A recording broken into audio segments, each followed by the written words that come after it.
நாம மகிமைப்படுவதாக. சத்தமா ஒரு அல்லேலூயா சொல்லாமா? உங்க எல்லாரையும் பார்க்கறது எனக்கு மிகுந்த சந்தோஷம். என்ன பார்க்கறது உங்களுக்கு எவ்வளோ சந்தோஷமோ அதை விட எனக்கு உங்களை பார்க்கறது மிகுந்த சந்தோஷம். எல்லாரும் சிரிக்கிறீங்க. உங்க அழகான முகங்களை பார்க்கறதுனால என் இருதயம் கர்த்தருக்குள்ள கழிகூர்ந்து மகிழ்கிறது. அல்லேலூயா. கண்களை மூடி அப்பாட்ட நிறைய ஆராதனை, மகிமையான ஆராதனையை நம்ம பார்த்துட்டோம். ஏசப்பாட்ட ஒரே ஒரு வார்த்தையில் மைண்டு மொத்தத்தையும் ஆண்டவருக்கு நம்ம செட் பண்ணிட்டு ஆண்டோடைய வார்த்தைக்கு நேரம் கடந்து போக போகிறோம். எல்லாரும் கண்களை மூடி ஏசப்பாவை பார்த்து ஏசையா ஏசையா ஏசையான்னு சொல்லுவோமா? ஏசப்பா அவங்க நாமத்தை சொல்லிக்கொண்டே இருக்கலாமா? சொல்லிக்கொண்டே இருக்கலாமா? சொல்லிக்கொண்டே இருக்கலாமா? அப்பா நீ சொன்னால் போதும் செய்வே, நீர் காட்டும் வழியில் நடப்பே, உன் பாதம் ஒன்றே பிடிப்பே, என் அன்பு இயேசுவே. இன்னைக்கு என் மனசெல்லாம் எனக்கு ஏதோ கிடைக்கும்ன்ற எந்த எதிர்பார்ப்பும் எனக்கு இல்லைப்பா. எனக்கு ஒரு வாக்குத்தத்தம் கிடைக்கும், என் பிரச்சனை மாறும், என் கஷ்டம் மாறும், எதையும் நான் மனசில் வைக்கல. நீங்கள் என்ன சொல்கிறீங்களோ அதை என் மனசு அப்படியே ஏற்றுக்கும். உங்களுக்காக நான் செய்வேன், உங்களுக்காக தியாகம் பண்ணுவேன், உங்களுக்காக விட்டு கொடுப்பேன். நீங்கள் சொல்கிறத மட்டும்தான் செய்யணும்னு என் இதயத்தை உமக்கு நேராக நான் அப்படியே என் இதயத்தை தூக்கி உமக்கு நேராக நான் காட்டுறேன்னு சொல்கிறவங்க உங்கள் முகங்களை ஆண்டவர் பார்க்குற மாதிரி வச்சு ஏசப்பா ஏசப்பா என் முகத்தை பாருங்க, ஒரு விஷயம் என் முகத்தை பாருங்க, என் கரங்களை பாருங்க, என் இதயத்தை பாருங்க. எனக்காக எனக்காக எனக்காக நான் வாழ்ந்த காலம் முடியட்டும் ஐயா. இன்னைக்கு நீங்க பேசுற வார்த்தைலாம் மண்ணா மாதிரி மொத்தம் ஆரம்பத்துலேருந்து கடைசி வரைக்கும் இந்த சிஸ்டர் பேசவே வேண்டாம். அவங்களுக்குள்ள நீங்க வந்துருங்க, அவங்க நாவா நீங்க வந்துருங்க. அவங்க முகத்தை பார்க்க நாங்க வரலப்பா, தெய்வமா பார்க்க வந்தோன்னு வாய் நிறைய அப்படி சொல்லுங்களேன். ஏசப்பா ஏசப்பா ஏசப்பா ஏசப்பா பொறுத்தலையோட சொல்லலாமா? நீர் சொன்னால் போதும் செய்வே, நீர் காட்டும் வழியில் நடப்பேன், உம் பாதம் ஒன்றே பிடிப்பேன், என் அன்பு இயேசுவே. நீர் சொன்னால் போதும் செய்வேன், நீர் காட்டும் வழியில் நடப்பேன், உம் பாதம் ஒன்றே பிடிப்பேன், என் அன்பு இயேசுவே.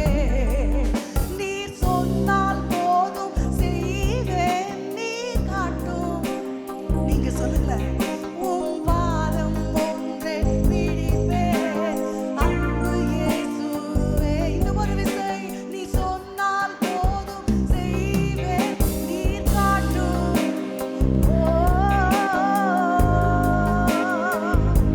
ஏசையா. இன்னும் ஒரே ஒரு விசை சொல்லுவோமா?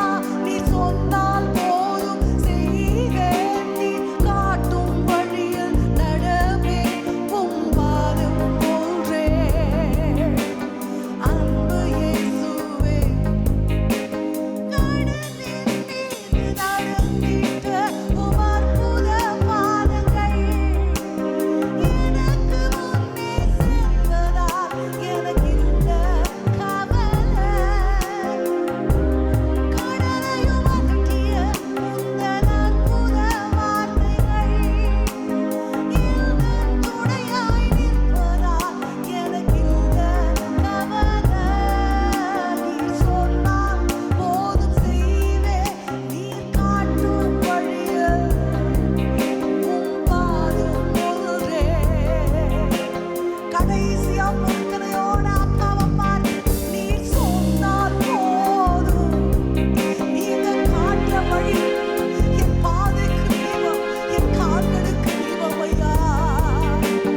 அன்பு இயேசுவே.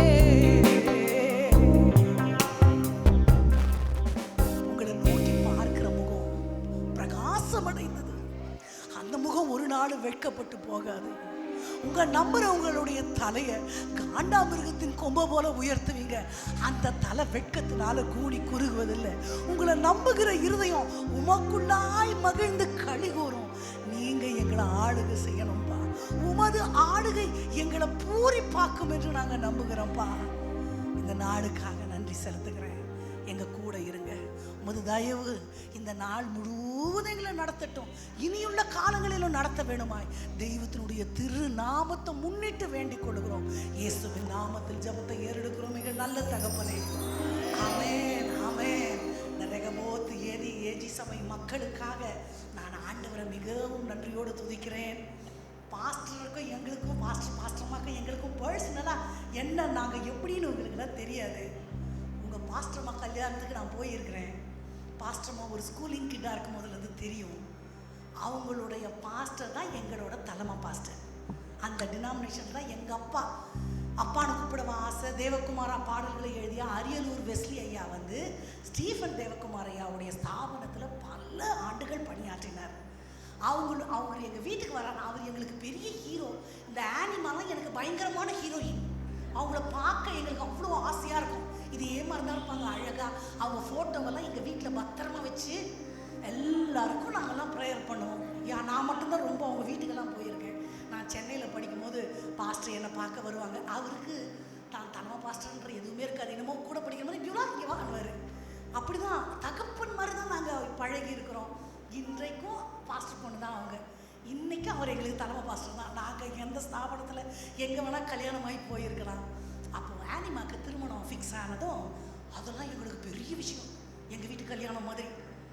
அப்போது பாஸ்டர் ஐயாவை பற்றி ஒரு சாட்சி தான். பாஸ்டர்மா எங்களுக்கெல்லாம் ஒரே கற்பனை, இந்த ஹீரோயினுக்கு எப்படிப்பட்ட ஹீரோ கிடைப்பாருன்னு. நாங்கள்லாம் ஒரே க்யூரியஸாக இருக்கிறோம்.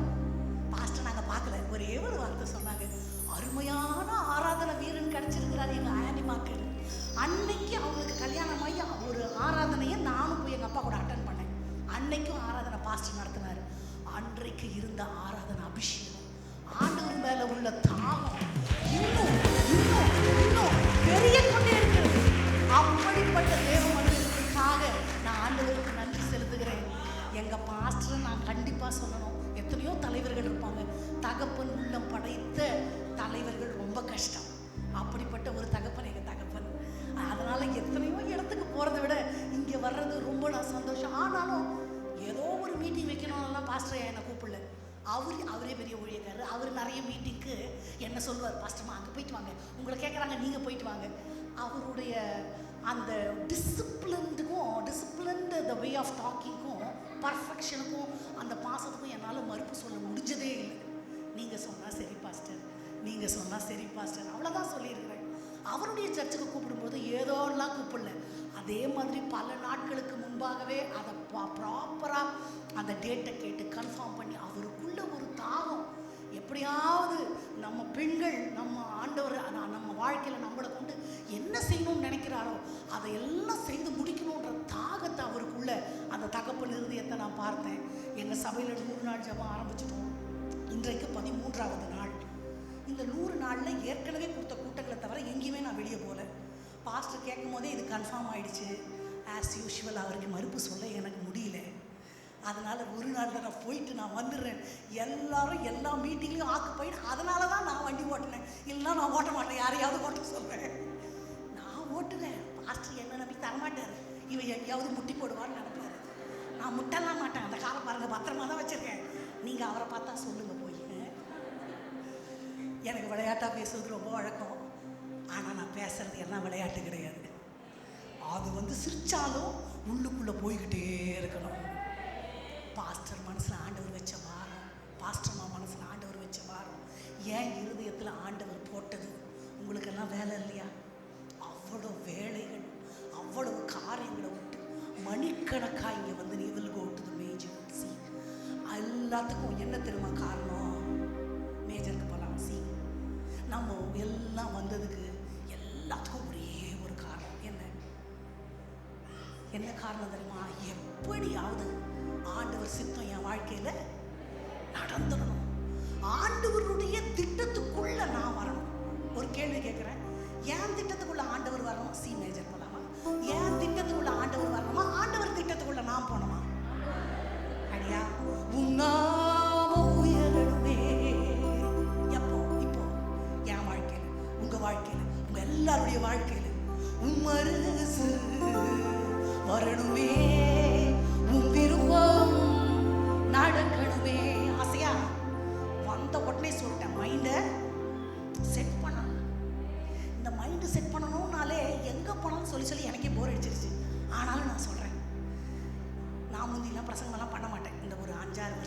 சர்ச்சுக்கு கூட பிரசங்கம்லாம் பண்ண மாட்டேன், எனக்கு பேசுறதெல்லாம் கஷ்டம். எங்கள் வீட்டுக்காரர் திடீர்னு ஞான எழுப்புதல் அடைந்து நீ கொஞ்சம் பிரசங்கமெல்லாம் பண்ணுன்னு சொன்னார்.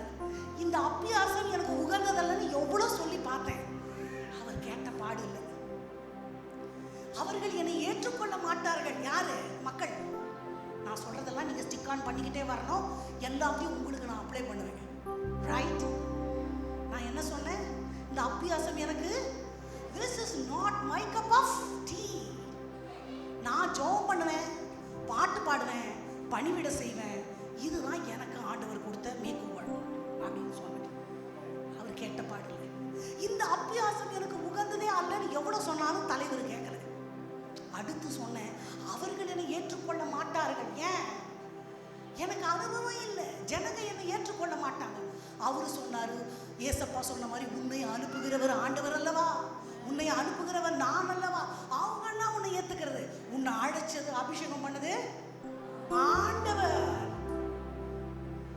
இப்படி சொன்னவனே தைரியம் வந்துருச்சு. ஓ, இவங்க நம்மளை ஏத்துக்குவாங்கன்னு போய் இந்த மாதிரி ஒரு புடவை கட்டிட்டு நின்னேன். எனக்கு ஒரே சந்தோஷம், எல்லாரும் கை தட்டுவாங்க.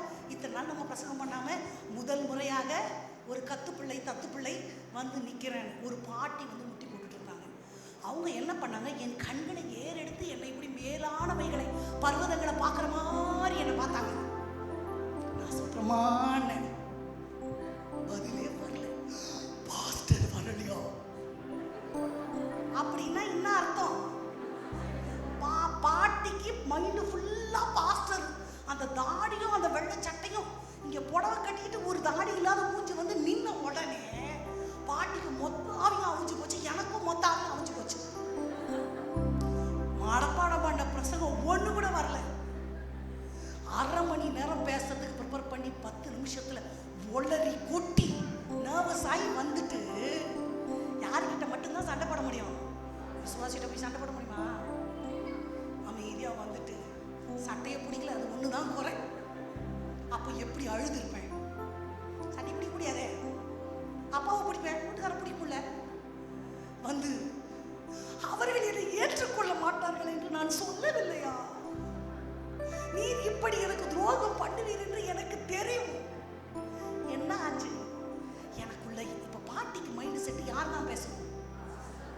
எனக்கு என்ன மைண்ட் செட்டுன்னா, இவரு போய் பாட்டிய நாக்க புடுங்குற மாதிரி 4 கேள்வி கேட்கணும். ஏன் பாட்டி நீ சும்மா இருக்க மாட்டேன், என் பாஸ்டர் அம்மா பிரசங்கம் பண்ண நீ கேட்க மாட்டியா, வாயை வச்சுட்டு சும்மா கடை பிச்சு போடுவேன்னு ஒரு வார்த்தை சொல்லுவாருன்னு மனசுல ஆசையோட போய், அப்பா பாட்டி இப்படி திரும்ப பண்ணிடுச்சு, அதுக்கும் திட்டு எனக்கு தான் விழுந்துச்சு. பாட்டி சொன்னா எனக்கு என்ன? இதுக்கெல்லாம் நீ சோர்ந்து பண்ண நீ ஊழியமே செய்ய முடியாது. நீ எல்லாம் ஒரு பாஸ்டர் பண்ணா உங்க அப்பா வயித்துல போய் இப்படி பிறந்திருக்கிறேன், அதுக்கும் திட்டு. சரி ஒரு நாள் தானே, மீதி நாள் பார்த்துக்கலாம், முடிச்சு போயிடும்னு பார்த்தேன். இன்னைக்கு வரைக்கும் என் பிரசங்கம் ஓயலை. யாருடைய மைண்ட் செட் எப்படி இருக்கோ, I started to set up my mind that I have a calling, I have a purpose. God designed me to do His will. அவருடைய சித்தத்தை செய்யணும்னு ஆண்டவர் என்ன ஒரு பர்பஸோட உருவாக்கிட்டாருன்ற என் சிந்தையை நான் வச்சுட்டேன். என் கண்களை ஆண்டவர் மேல பதிய வச்சுட்டேன்.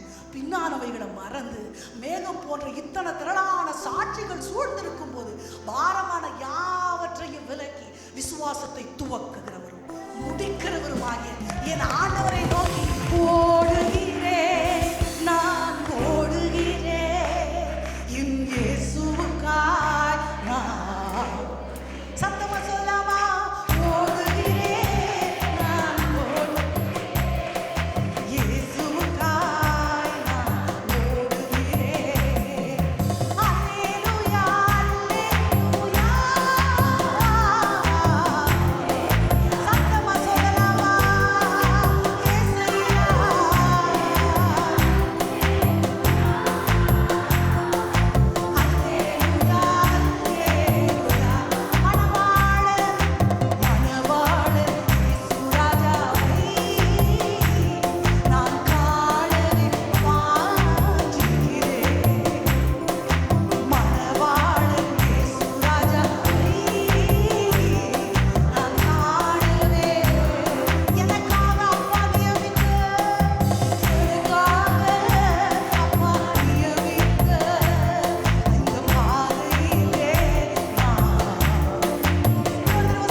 எனக்கு I need an understanding about who am I.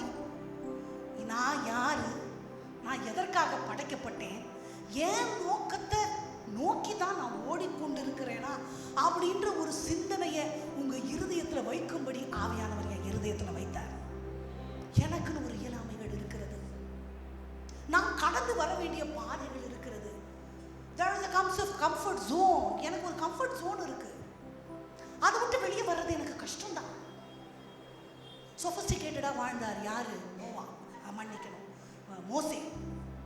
அவர் பிறப்பு என்னமோ அடிமை பிறப்பு, ஆனால் அவர் வளர்ப்பு அடிமை வளர்ப்பல்ல. ராஜ சமூகத்தில் ஏசி, அன்னைக்கு ஏசி இருந்துச்சான்னு கேட்கக்கூடாது, ஏசிக்கு ஈக்குவலாக என்னென்னமோ ஏர் கூலர்லாம் பண்ணி வச்சுருந்தாங்க. யாருங்க என்ன வேணாலும் வரும், எல்லாம் வெயில பார்க்கல, கஷ்டத்தை பார்க்கல, ரொம்ப ரொம்ப ரொம்ப சொஃபிஸ்டிகேட்டடான ஒரு லைஃப். அதுலேருந்து ஆண்டவர் வனாந்தரத்தை கொண்டு வர்றார். வனாந்திரம் நம்ம நினைக்கிற மாதிரி இல்லை, தண்ணி கிடையாது, ஃபேனு கிடையாது, உஷ்ணம், வறட்சி, எங்கேயுமே ஒன்றுமே இருக்காது, வனாந்திர வாழ்க்கை. ஆடுகளை மேய்த்து கொண்டு இருக்கும் பொழுது அந்த மலைக்கு மேலே நீ ஏறிவான்னு ஆண்டவர் சொல்றாரு. மேலே வெயில், கீழே சூடு, போட்டிருக்கிற ஒரு செருப்பு தான் அவருக்கு ஆதாரம், கையில் ஒரு குச்சி, இதுதான் அவருடைய மொத்த சொத்து. ஆண்டவர் என்ன தெரியுமா சொல்றாரு? அந்த செருப்பையும் கழட்டி போடும், அந்த தூணையும் அந்த கையில் வச்சிருக்கிற அந்த கோலையும் கீழே போடும். Something fishy. என்ன ஆண்டவரே, என் கால் இந்த பாறைக்கெல்லாம் பழகாத கால், என் கால் வந்து ரெட் கார்பெட்ல நடந்த கால். Am I right? So my foot habituated to walk on the red carpet.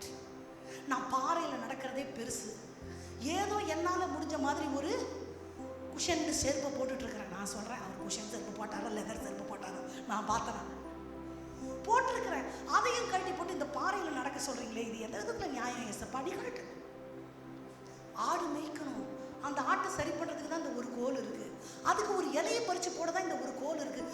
அதையும் விட்டால் மட்டும்தான் நீ அற்புதத்தை பார்க்க முடியும். ஆண்டவர் சொல்லுவதை கேட்கிறதற்கென்று நான் இருதயத்தை செட்டப் பண்ணணும். பாட்டியோட மைண்டு செட் வந்து என் பேச்சை கேட்குற மாதிரி இல்லை. அதனால பாட்டிக்கு சோத்திரமும் வரல, அவர்கள் ஆவியும் அவிந்து போய் என்னுடைய ஆவியும் அவிந்து போனது. எனக்கு வந்து பாட்டியை 2 திட்டணும் வீட்டுக்காரன்னு ஒரு மைண்டு செட்டு, அதனால மறுபடியும் என்னுடைய ஆவி மறுபடியும் அவிந்து போனது. I have to prepare my heart. என்னோட மைண்டு, இதயம், எல்லாவற்றையும் நான் ஆயத்தப்படுத்தணும். தாவீது சொல்றாரு, காலையில் உமக்கு நேரே வந்து ஆயத்தமாகி காத்திருப்பேன். எப்படி?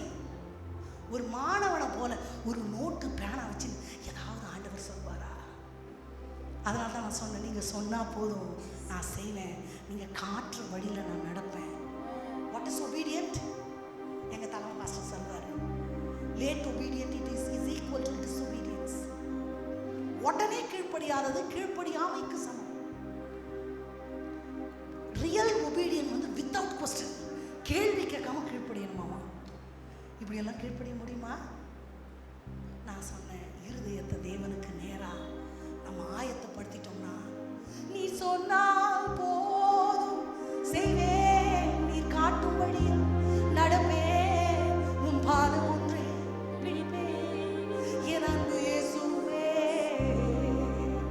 என் இருதயத்தை நான் தேவனுக்கு நேராக்கி இருக்கிறேன் அப்படின்னு சொல்றவங்க உங்களுடைய வேதத்தை திருப்பிக் கொள்ளலாம். வேதத்தை திருப்பி ஆதியாகமங்களின் புஸ்தகத்தில் 2வது அதிகாரத்தின் 20வது வசனத்தை வாசிக்கலாம். ஆதியாகமங்களின் புஸ்தகம் 2வது அதிகாரத்தின் 20வது வசனத்தை எடுத்தவர்கள் வாசிக்கலாம்.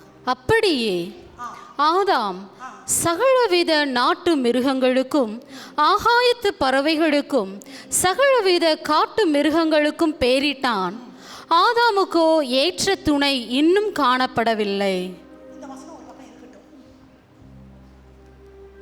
நான் யாரு அப்படின்றத பத்தி எனக்கு ஒரு கிளியர் அண்டர்ஸ்டாண்டிங் வேணும். எதற்காக ஆண்டவர் என்னை படைத்தார்?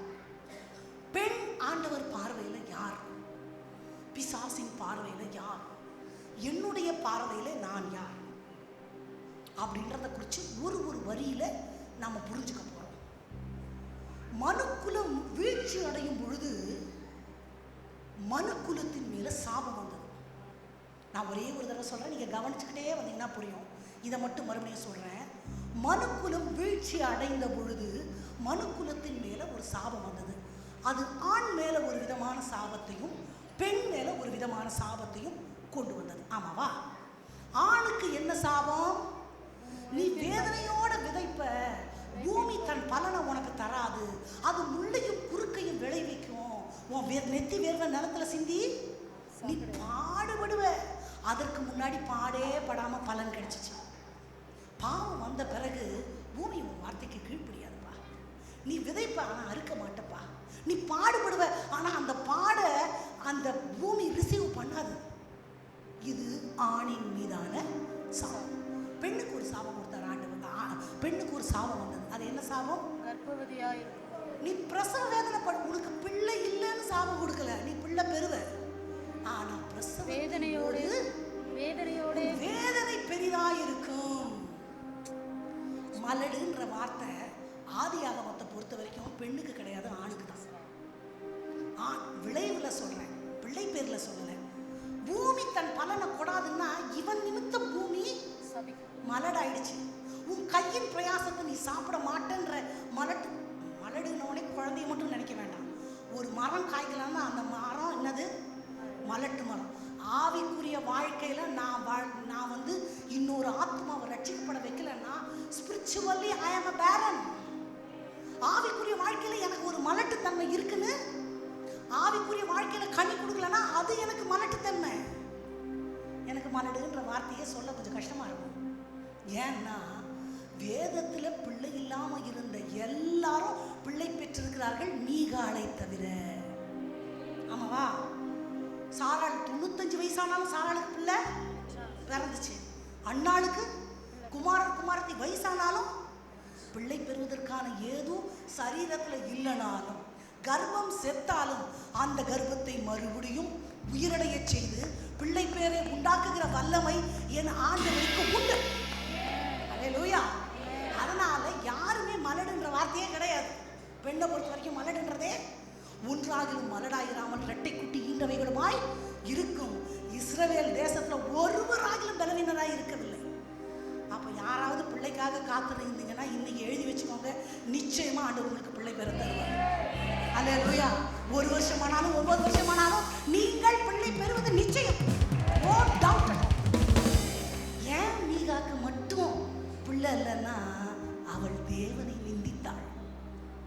மனுஷனுக்கு விரோதமாய் எழும்பலாம், தெய்வத்துக்கு விரோதமாய் எழும்பினா மட்டும்தான் சாபம். நம்ம யாரும் தெய்வத்துக்கு விரோதமானவர்கள் அல்ல. எனவே ஒரு சாபமும் இராது. ஒரு வசனத்தினுடைய ஒரு சாட்சி உங்களுக்கு நான் சொல்லணும். நிச்சயமாக அவள் வேதனையோட பிள்ளை பெறுவாள்னு படிச்சோம்ல. வேதனை என்ற வார்த்தையினுடைய கிரேக்க எபிரிய வார்த்தையினுடைய பொருள் எப்படியெல்லாம் தமிழ்ல வருதுன்னா, துக்கம், பிழியப்படுதல், கசக்கப்படுதல், கடின விரயம், வலி, உச்சக்கட்ட வேதனை. இது ஒரு பெண்ணுக்கு மனசுல மட்டுமல்ல, சரீரத்துல மட்டுமல்ல, சரீரம், மனசு, இதயம், எல்லாத்துலேயும், மைண்டு, எல்லாத்துலேயுமே பிறப்புலேருந்து இறப்பு வரைக்கும் ஏதாவது ஒரு வேதனை ஒரு பெண்ணுக்கு இருந்து கொண்டே தான் இருக்கிறது. எனக்கு எந்த வலியுமே இல்லைன்னு யாருமே சொல்ல முடியாது. உடம்பு நல்லா இருந்தால் மனசு நல்லா இருக்காது, மனசு நல்லா இருந்தால் கண்டிப்பா. பெண் என்ற வார்த்தைக்கே வலின்னு அர்த்தம் அப்படி சில ஆக்கியவங்க சொல்றாங்க. ஏன், எதனால இப்படி ஆச்சு? ஆண்டவர் தானே படைச்சாரு, அப்புறம் ஏன் இப்படி ஆச்சு?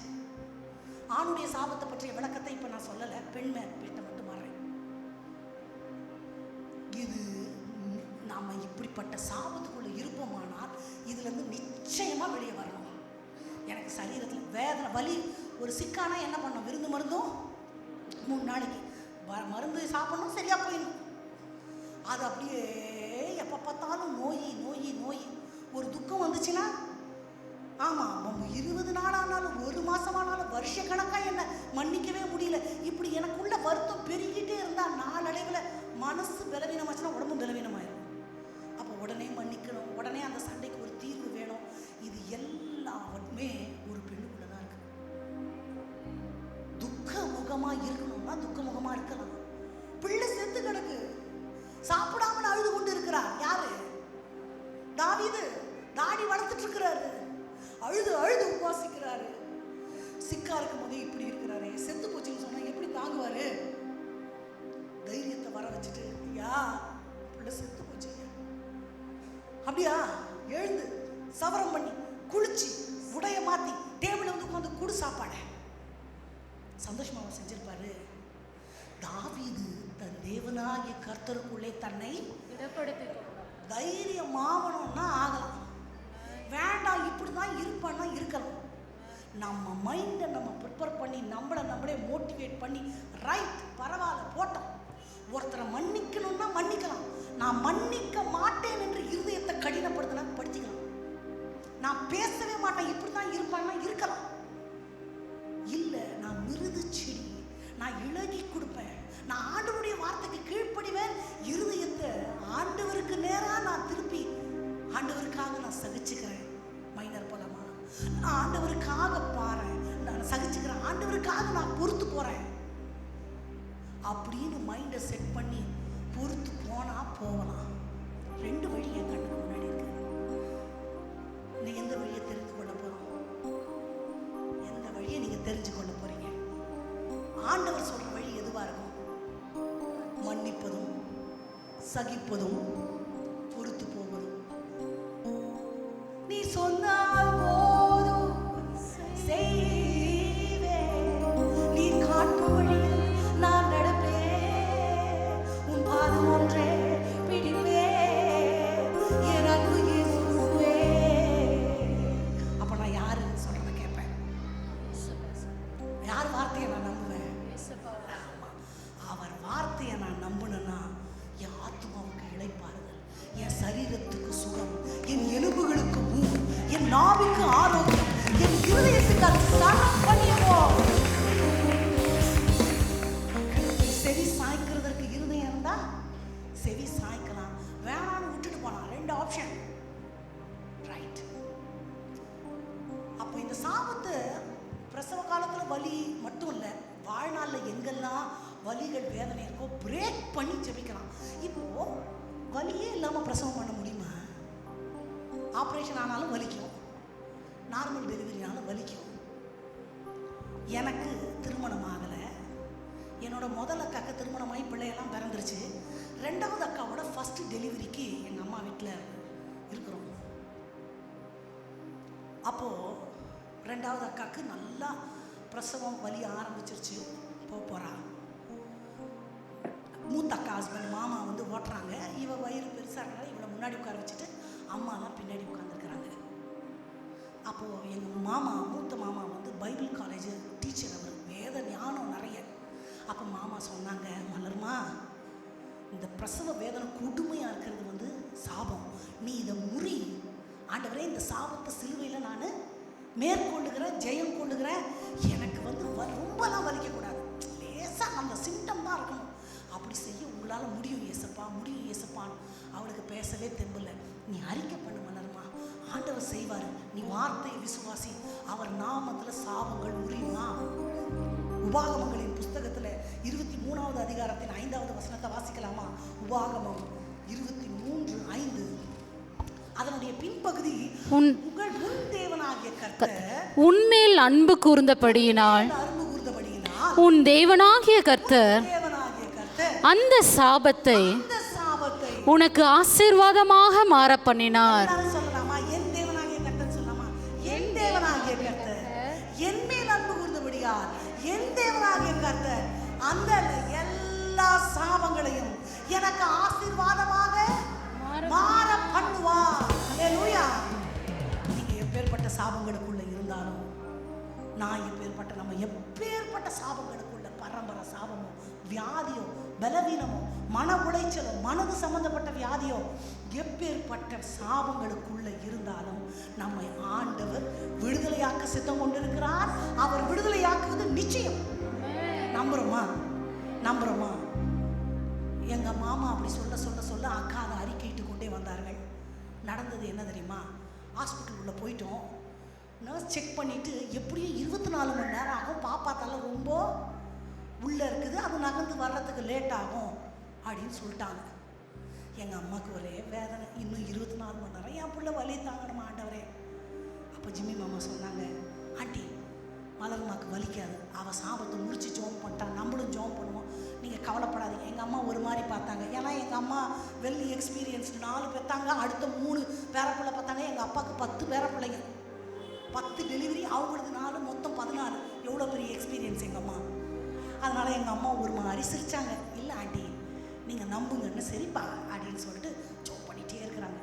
டாக்டர் எவ்வளோ நேரம் சொன்னாங்க? 24 மணி நேரம். 2 மணி நேரத்தில் ஒரு குழந்தை சத்தம் கேட்குது லேபர் வார்டுக்குள்ளே ஒரு 10 பேர் இருப்பாங்க. எங்கள் அம்மா பைய ஃப்ளாஸ்க் எல்லாத்தையும் தூக்கின்னு ரெடி ஆகிட்டாங்க. எங்கே போகிறீங்கன்னாரு மாமா. ஏசப்பா சொல்லிட்டாரு, மலருக்கு தான் அந்த குழந்தை பிறந்திருக்கு, இன்னும் 24 மணி நேரம் இருக்குதுன்னு. இல்லை எனக்கு தோணுது. கரெக்டாக நர்ஸ் வந்து, பிரிசிலாவோட அட்டெண்டன்ட் யார்? பாப்பா பிறந்துருச்சு. இது எப்படி ஆகும் என் ஆண்டவரே, என் ஆண்டவர் நினச்சா நடக்கும். அப்புறம் டெலிவரியெல்லாம் முடிஞ்சு அக்காவை கூப்பிட்டு நாங்கள் கேட்குறோம். எனக்கும் கொஞ்சம் க்யூரியஸ். ஏன்னா மூத்த அக்கா 3 டெலிவரி ஆனதுனால அவளுக்கு எல்லாம் சொல்லி கொடுத்துட்டா. இப்போ செத்து போயிடுவோன்னு நினைப்போம், செத்து போயிட்டோன்னு நினைப்போம். கண்ணை திறந்து பார்த்தா பாப்பாவை இருக்கும், நம்மளும் உயிரோடு இருப்போம். பாப்பாவை பார்த்தவொடனே வலியெல்லாம் மறந்துடும். இந்த மேடம் எக்ஸ்பீரியன்ஸ் சொல்லிட்டாங்க. அப்போ அவள் கேட்குறா, பயங்கரமாக வலிச்சிச்சான்னா? இல்லை இன்னும் கொஞ்சம் வலிக்கும், இன்னும் கொஞ்சம் வலிக்கும்னு நினைக்கிறதுக்குள்ள நர்ஸ் எல்லாம் கடகடன்னு வந்து, ஏய் பிரிசிலாக்கு பாப்பா பிறந்துருச்சு அப்படின்னு எடுத்து எனக்கு தான் பிறந்துச்சான்னு நினச்சேன். மூஞ்சியை என்கிட்ட காமிச்சாங்க. ஆண்டவரால் செய்ய முடியாது, ஒன்றுமே இல்லை. அந்த சாபங்கள், இந்த சாபம் மட்டுமல்ல, எப்பேற்பட்ட சாபங்கள்ல இருந்தாலும் நம்ம நாவினால் அறிக்கையிடும் பொழுது அவரால் கூடாத காரியம் ஒன்றுமே இல்லை. உம்மாலாகாத காரியம் ஒன்றுமில்லை, உம்மாலாகாத காரியம் ஒன்றுமில்லை, உம்மாலாகாத காரியம் ஒன்றுமில்லை, எல்லாமே உம்மாலாகும். அல்லேலூயா, எல்லாமே உம்மாலாகும். எனக்கு நேரம் ஆகுது, அதனால நான் பாட்டை முடிச்சுக்கிறேன். நீங்கள் சூப்பராக வாசிக்கிறீங்க, எனக்கு பாடிக்கிட்டே இருக்கலான்னு உங்களுக்கு கொஞ்சம் மன்னிச்சுக்கோங்க. வசனமெல்லாம் கிடன்னு நம்ம பார்த்துடலாம். அப்போது பெண்ணினத்தின் மேலே ஒரு சாபம் இருக்கிறது. அது என்ன சாபம்? வலியில் வேதனையில் இருக்கணும். பிள்ளைகள் கர்த்தரால் ஒரு சுதந்திரம், கர்ப்பத்தின் கடி அவரால் கிடைக்கும் பலன். அப்படி ஒரு ஆசீர்வாதம் வந்தால் கூட அதுலேயும் வேதனை. ஆனால் வசனம் என்ன சொல்லுது? கர்த்தருடைய ஆசீர்வாதமே அதோட அவர் வேதனையை கூட்டார். அப்போ ஆண்டவர் கொடுக்குற ஆசீர்வாதத்தில் எப்படி வலி இருக்கும், எப்படி வேதனை இருக்கும் அப்படின்னா, நான் ஒன்று சொல்கிறேன். ஒரு வீட்டில் அம்மா அப்பா, ஒரு பையன் பொண்ணு இருக்குதுன்னு வைங்களேன். பொண்ணு யாருக்கு தான் பெற்றாரா? பையன் யாருக்கு தான் பெற்றார்ப்பா? அப்போது மனுக்குலத்தில் ஆண்டவர் எல்லா ஆண்கள் எல்லாம் பையன் பொண்ணுங்கள்லாம் ஆண்டவருக்கு பிள்ளைங்க. அப்போ அப்பா செல்லமாக யார் தான் இருக்க முடியும்? பெண்கள் தான் இருக்க முடியும். ஆமாம் தானே? எல்லா சர்ச்சிலையும் பாருங்கள், ஆண்களை விட கொஞ்சமாவது பெண்கள் அதிகமாக தான் இருப்பாங்க. ஆண்டவருடைய மரணத்தின் பாதையில் பார்த்தீங்கன்னா பெண்கள் இருப்பாங்க, அழுவாங்க. ஆண்டவர் சொல்வார், உனக்காக உங்கள் பிள்ளைங்களுக்காகவும் அழுங்கள். ஆண்டவருக்கு பெண் சிஷ்யைகள் கூட இருந்தாங்க மறைமுகமாக. ஏன்னா யூத கலாச்சாரம் ரொம்ப ஸ்ட்ரிக்ட்டு. இவர் கூட பொம்பளைங்களை கூட்டிகிட்டெல்லாம் போக முடியாது, பொம்பளைங்க வீட்டை விட்டு வெளியே வர முடியாது, தலையை பிரிக்கக்கூடாது, ரொம்ப ரெஸ்ட்ரிக்ஷன். அதனால மறைமுகமாக வீட்டில் அவரை கனம் பொருந்திய ஸ்திரீ சேர்த்தாங்க. ஒரு ஸ்திரீ, கனம் பொருந்திய ஸ்திரீ தீர்க்கதரிசியை சேர்த்தாங்க. இயேசு கிறிஸ்து வாழ்ந்த நாளில் கனம் பொருந்திய ஸ்திரீகள் தங்கள் பணங்களினால் ஊழியம் செய்தார்கள். சமைச்சு போகிறது பெரிய விஷயமானு கேட்காதீங்க. அவர் கூட 12 பேரை கூட்டிகிட்டு சுற்றுவார். அவரோட சேர்த்து 13 பேர். 13 பேருக்கு சாப்பாடு போகிறது லேசான காரியமா? அவங்கெல்லாம் அலைஞ்சு திரிந்து பயங்கர டயர்டாக இருப்பாங்க. கிடைச்சா போதும்னு நல்லா சாப்பிடுவாங்க.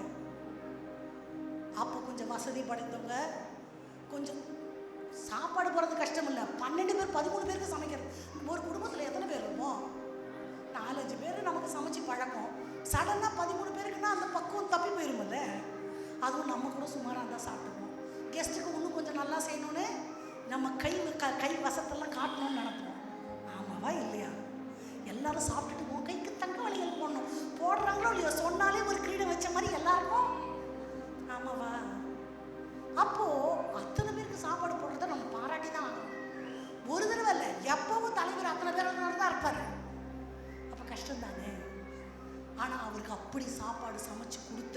சிஷ்யர்கள் இருக்கிறாங்க, அவரை வீட்டில் சேர்த்து கொண்டவர்கள் இருக்கிறாங்க. அநேக பெண்கள் அவர் ரொம்ப நேசிச்சாங்க. சிலுவை பாடுகள் அவர் கூடவே போனாங்க. குறிப்பிட்ட தூரத்துக்கு மேலே பெண்களை அனுமதிக்க மாட்டாங்க. இன்னைக்கும் கல்லறைகளுக்கெல்லாம் பெண்களை நம்ம கிறிஸ்தவ பிரச்சனை இல்லை, மற்ற மதங்களை அனுமதிக்காது. அதனால அநேக பெண்களை நீங்கள் போங்கன்னு துரத்தி விட்டாங்க. இப்படிப்பட்ட பெண்கள் ஆண்டவரை நேசிச்சது எல்லா காலத்துலேயும் இருக்கு, இன்னைக்கும் இருக்கு. நீங்களும் நானும் அந்த லிஸ்ட். அப்போ ஏசப்பாக்கு மகளுங்களை ரொம்ப பிடிக்கும்னா பிசாசுக்கு யாரை பிடிக்காது? சத்தமா சொல்லுங்க. நீ ஏசப்பாக்கு செல்லமா, எனக்கு முதல் எதிரியே நீ தாமா. ஆமாவா? ஒரு வசனத்தை வாசிக்கலாமா? ஆதியாகமங்களின் புஸ்தகத்தில் 3ஆம் அதிகாரம், மன்னிக்கணும், 3வது அதிகாரத்தின் 15வது வசனத்தை வாசிக்கலாமா? உனக்கும் ஸ்திரீக்கும் உன் வித்துக்கும் அவள் வித்துக்கும் பகை உண்டாக்குவேன். ஒரு நிமிஷம், இது யார் யாரிடம் கூறியது? இயேசு கிறிஸ்து பிசாசிடம். உனக்கும் யார சொல்றாரு? பிசாசு. ஸ்திரீன்னு யார சொல்றாரு? ஏவாள். அப்போ பிசாசே உனக்கும் என் மகளான இந்த ஸ்திரீ ஏவாளுக்கும் என்ன உண்டாக்குவேன்? பகை உண்டாக்குவேன். அப்போ பிசாசுக்கு பெண்ணை பார்த்தாலே பிடிக்காதுன்றது எங்க ஆரம்பிக்குது? அந்த விஷவேர் ஆதி ஆகமத்துல ஆரம்பிக்கிறது வெளிப்படுத்தின விசேஷத்துல முடியல. இன்னைக்கு வரைக்கும் உங்க வாழ்க்கையிலையும் எங்க வாழ்க்கையிலையும் keep on continuing, it's going on and on and on and on. போயிட்டே இருக்கு. endless enmity. எது ஒரு வெறுப்பு, கசப்பு, இப்படி சொல்லாமா? உன்னை கஷ்டப்படுத்தணுன்றது மட்டும் இது நம்ம கலாச்சாரத்தில் மட்டுமல்ல, எல்லா கலாச்சாரத்திலையும் இருக்கு. பெண் அடிமை, பெண்களுக்கு எதிரான கொடுமைகள். இது சாத்தானின் முதல் எதிரி பெண்ணுன்னு நான் யூடியூப்ல பேசியிருக்கேன். அதில் வரலாற்றில் பெண்களுக்கு நடந்த மொத்த கொடுமையும் நான் சொல்லியிருக்கேன். பொட்டு கட்டி விடுதல், தேவதாசி முறை, முலைவரி, தோல் சீலை போராட்டம், விதவை உடன்கட்டை ஏறுதல், இது எல்லாமே பெண்ணை மட்டுமே டார்கெட் பண்ணி, அவளுடைய கற்பை மட்டுமே டார்கெட் பண்ணி நடந்திருக்கும். ஏன் தெரியுமா? ஒரு பெண் கன்னியா இருக்கக்கூடாது. கன்னியா இருந்தால் அந்த கண்ணியின் வயிற்றில் இயேசு பிறந்துருவார்ல. இது பழைய ஏற்பாட்டிலேருந்து இருக்கு. ஒரு கெட்ட வார்த்தை சொன்னா கூட கேரக்டர் அசாசினேட் பண்ணி தான் சொல்லுவாங்க ஒரு பெண்ணை. ஒரு ஆணை கெட்ட வார்த்தை சொல்லி திட்டணும்னா அவங்க அம்மாவை கேரக்டர் அசாசினேட் பண்ணி, why you want to concentrate on characterனா உன்னோட கற்பு தான் என்னோட டார்கெட். பிசாசு. நீ கன்னியா இருந்தீன்னா பரிசுத்தவான் உங்கள் இடத்துல பிறந்துருவார். நீ கன்னியாவே இருக்கக்கூடாது. புரியுதா உங்களுக்கு? நம்ம எப்படி தெரியுமா? நீங்களாம் மைண்ட் செட்டை மாற்றணும். வாயாடின்னு சொன்னால் ஆமாம் வாயாடின்னா இப்போ. நீ பைக்கர் ஸ்டைலு தெரியுமா? ஆமாம் நான் ஸ்டைலுன்னா இப்போ. நீ சோம்பேறி, ஆமாம் சோம்பேறின்னா இப்போ. ஆனால் கேரக்டரை மட்டும் சொல்லிட்டா விசுக்குன்னு ஒரு கோபம் வந்து வரிஞ்சு கட்டின. How can you assassinate my character? விசுக்குன்னு கோபம் வந்துச்சுன்னா விஸ்வரூபம் எடுத்துருவோம். நான் சொல்றேன், நம்ம கேரக்டர் தான் ஆண்டவருக்கு தெரியும். நம்ம கேரக்டர்னா நமக்கு தெரியும். மற்றவங்க சொல்றதை பத்தி கவலைப்பட வேண்டிய நீ சொன்னா சொல்லிட்டு இதை சொன்னாதான் உனக்கு கோபம் வரும்னு சொல்றாங்க.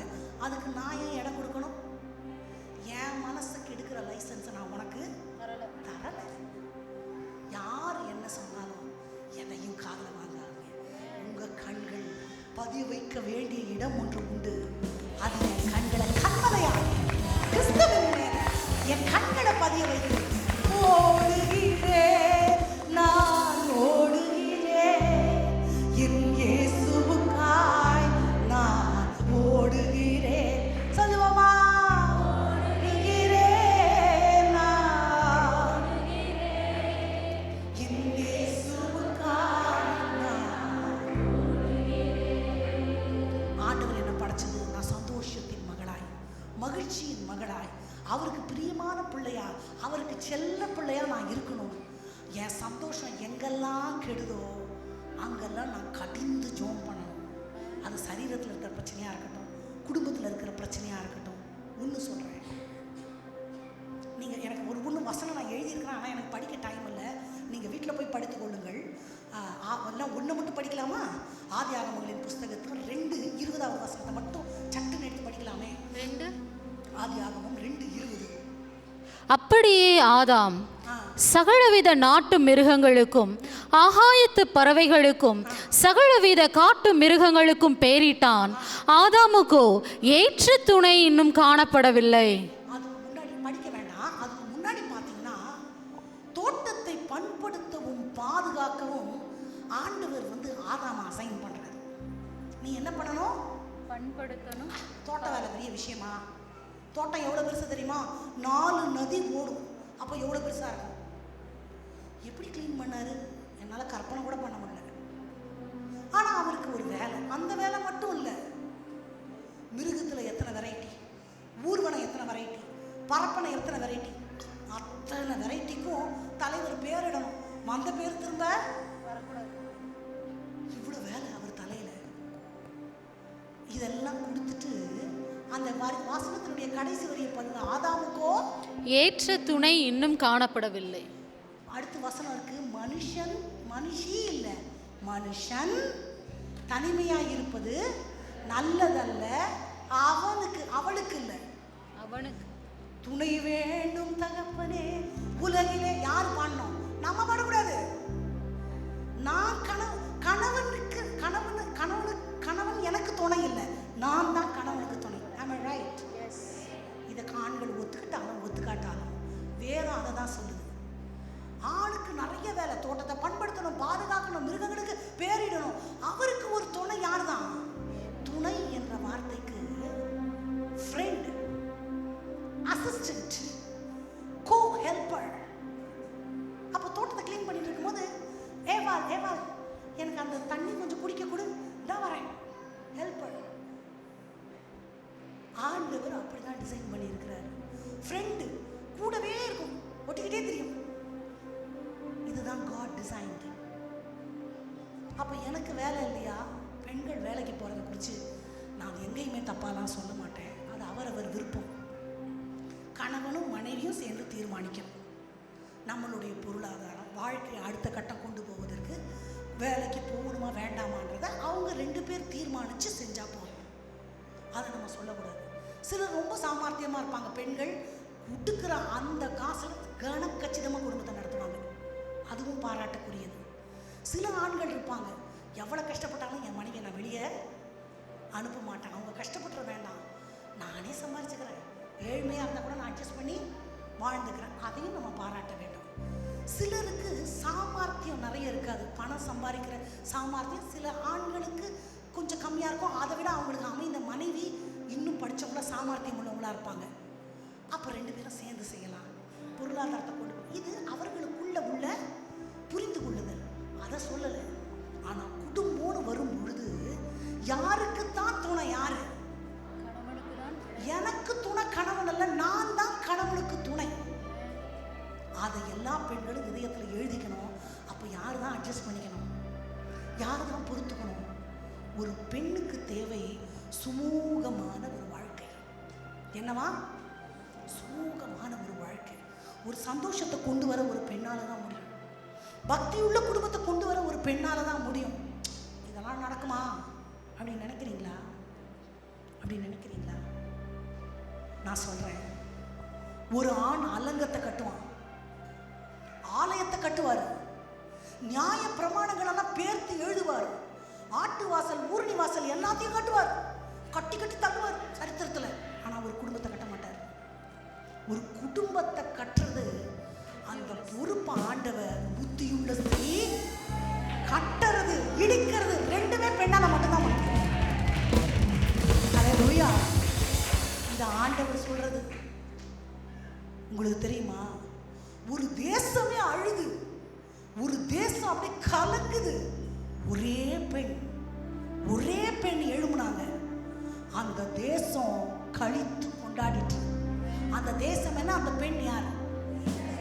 எஸ்தர். தேசம் சூதான். தெரியாதா? தேசம் தத்தளிக்குது. தேசம் கலங்குது, அத்தனை பேரும் சாக போறோம். அங்க ஒரே கூக்குரல், மரண ஓலம், பயம், பீதி. ஒரே பெண் எழும்புறாங்க. சூசான் நகரம் ஆனந்த களிப்புனால பொங்கி எக்காலங்களை ஊதி நடனமாடி சந்தோஷிப்பிக்க, ஒரு தேசத்தையே சந்தோஷமாக்க ஒரே பெண்ணால முடியுமே. உங்க இத்தனோண்டு வீட்டை பரலோகமா மாத்த உங்களால முடியாது. நிச்சயமாய் முடியும். நிச்சயம் நடக்கும், நிச்சயம் நடக்கும். சுற்றி உள்ள கண்கள் அதை பார்க்கும். என் தேவனால் உயருவே, தேவனால் வளருவே, தேவனால் உயருவே, தேவனால் வளருவே. நிச்சயம் நடக்கும், நிச்சயம் நடக்கும். சுற்றி உள்ள கண்கள் அதை பார்க்கும். இந்த பாட்டு தெரியாதா? உங்க கண்கள் என்ன பார்க்குது? நிச்சயம் நடக்கும், நிச்சயம் நடக்கும். சுற்றி உள்ள கண்கள் அதை பார்க்கும். என் தேவனால், என் தேவனால் உயருவே, தேவனால் நான் வளருவே, தேவனால் உயருவே, தேவனால் நான் வளருவே, தேவனால் சொல்ல உயருவே, தேவனால் நான் வளருவே, தேவனால் உயருவே, தேவனால் வளருவே. நிச்சயம் நடக்கும், நிச்சயம் நடக்கும். சுற்றி உள்ள கண்கள் அதை பார்க்கும். நிச்சயம் நடக்கும், நிச்சயம் நடக்கும். சுற்றி உள்ள கண்கள் அதை பார்க்கும். அல்லேலூயா. கரங்களை தட்டி ஆண்டவருக்கு மகிமை செலுத்தலாம். பாஸ்டர் சொன்னார், கை தட்டணும், நெஞ்ச தட்டி. ஒரு ஒரு தேசத்தினுடைய சந்தோஷத்தை கொடுக்க ஒரு பெண்ணால முடியும்னா, ஒரு குடும்பத்தினுடைய அந்த அட்மாஸ்பியரை ஏன் நம்மளால மாற்ற முடியாது? ஆம்பியன்ஸை ஏன் நம்மளால மாற்ற முடியாது? நம்ம மாற்றணும்னு நினைக்கிறது இல்லை. நீ கோச்சுக்கிட்டியா கோச்சுக்கோ, நீ முறைச்சுக்கிட்டியா முறைச்சுக்கோ. ஒரு மருமகன் மாமியார் வீட்டுக்கு போனான், யாரும் கோச்சுக்கூடாது. கேட்டாங்களாம், அம்மா மருமகன் வந்திருக்கிறாரு, உங்கள் மருமகன் அவருக்கு எத்தனை வடை கொடுக்குறது? அவன் திம்மா 8, நீ கொடு 2. 8 சாப்பிடுவாருன்னா 8 இல்லை 10 கொடுக்கலாம்ல. நம்மளுக்கு என்ன மைண்டு செட்டு? அவரை சந்தோஷப்படுத்தணும்னு எனக்கெல்லாம் அவசியம். நானே தான் இறங்கி இறங்கி போகணுமா?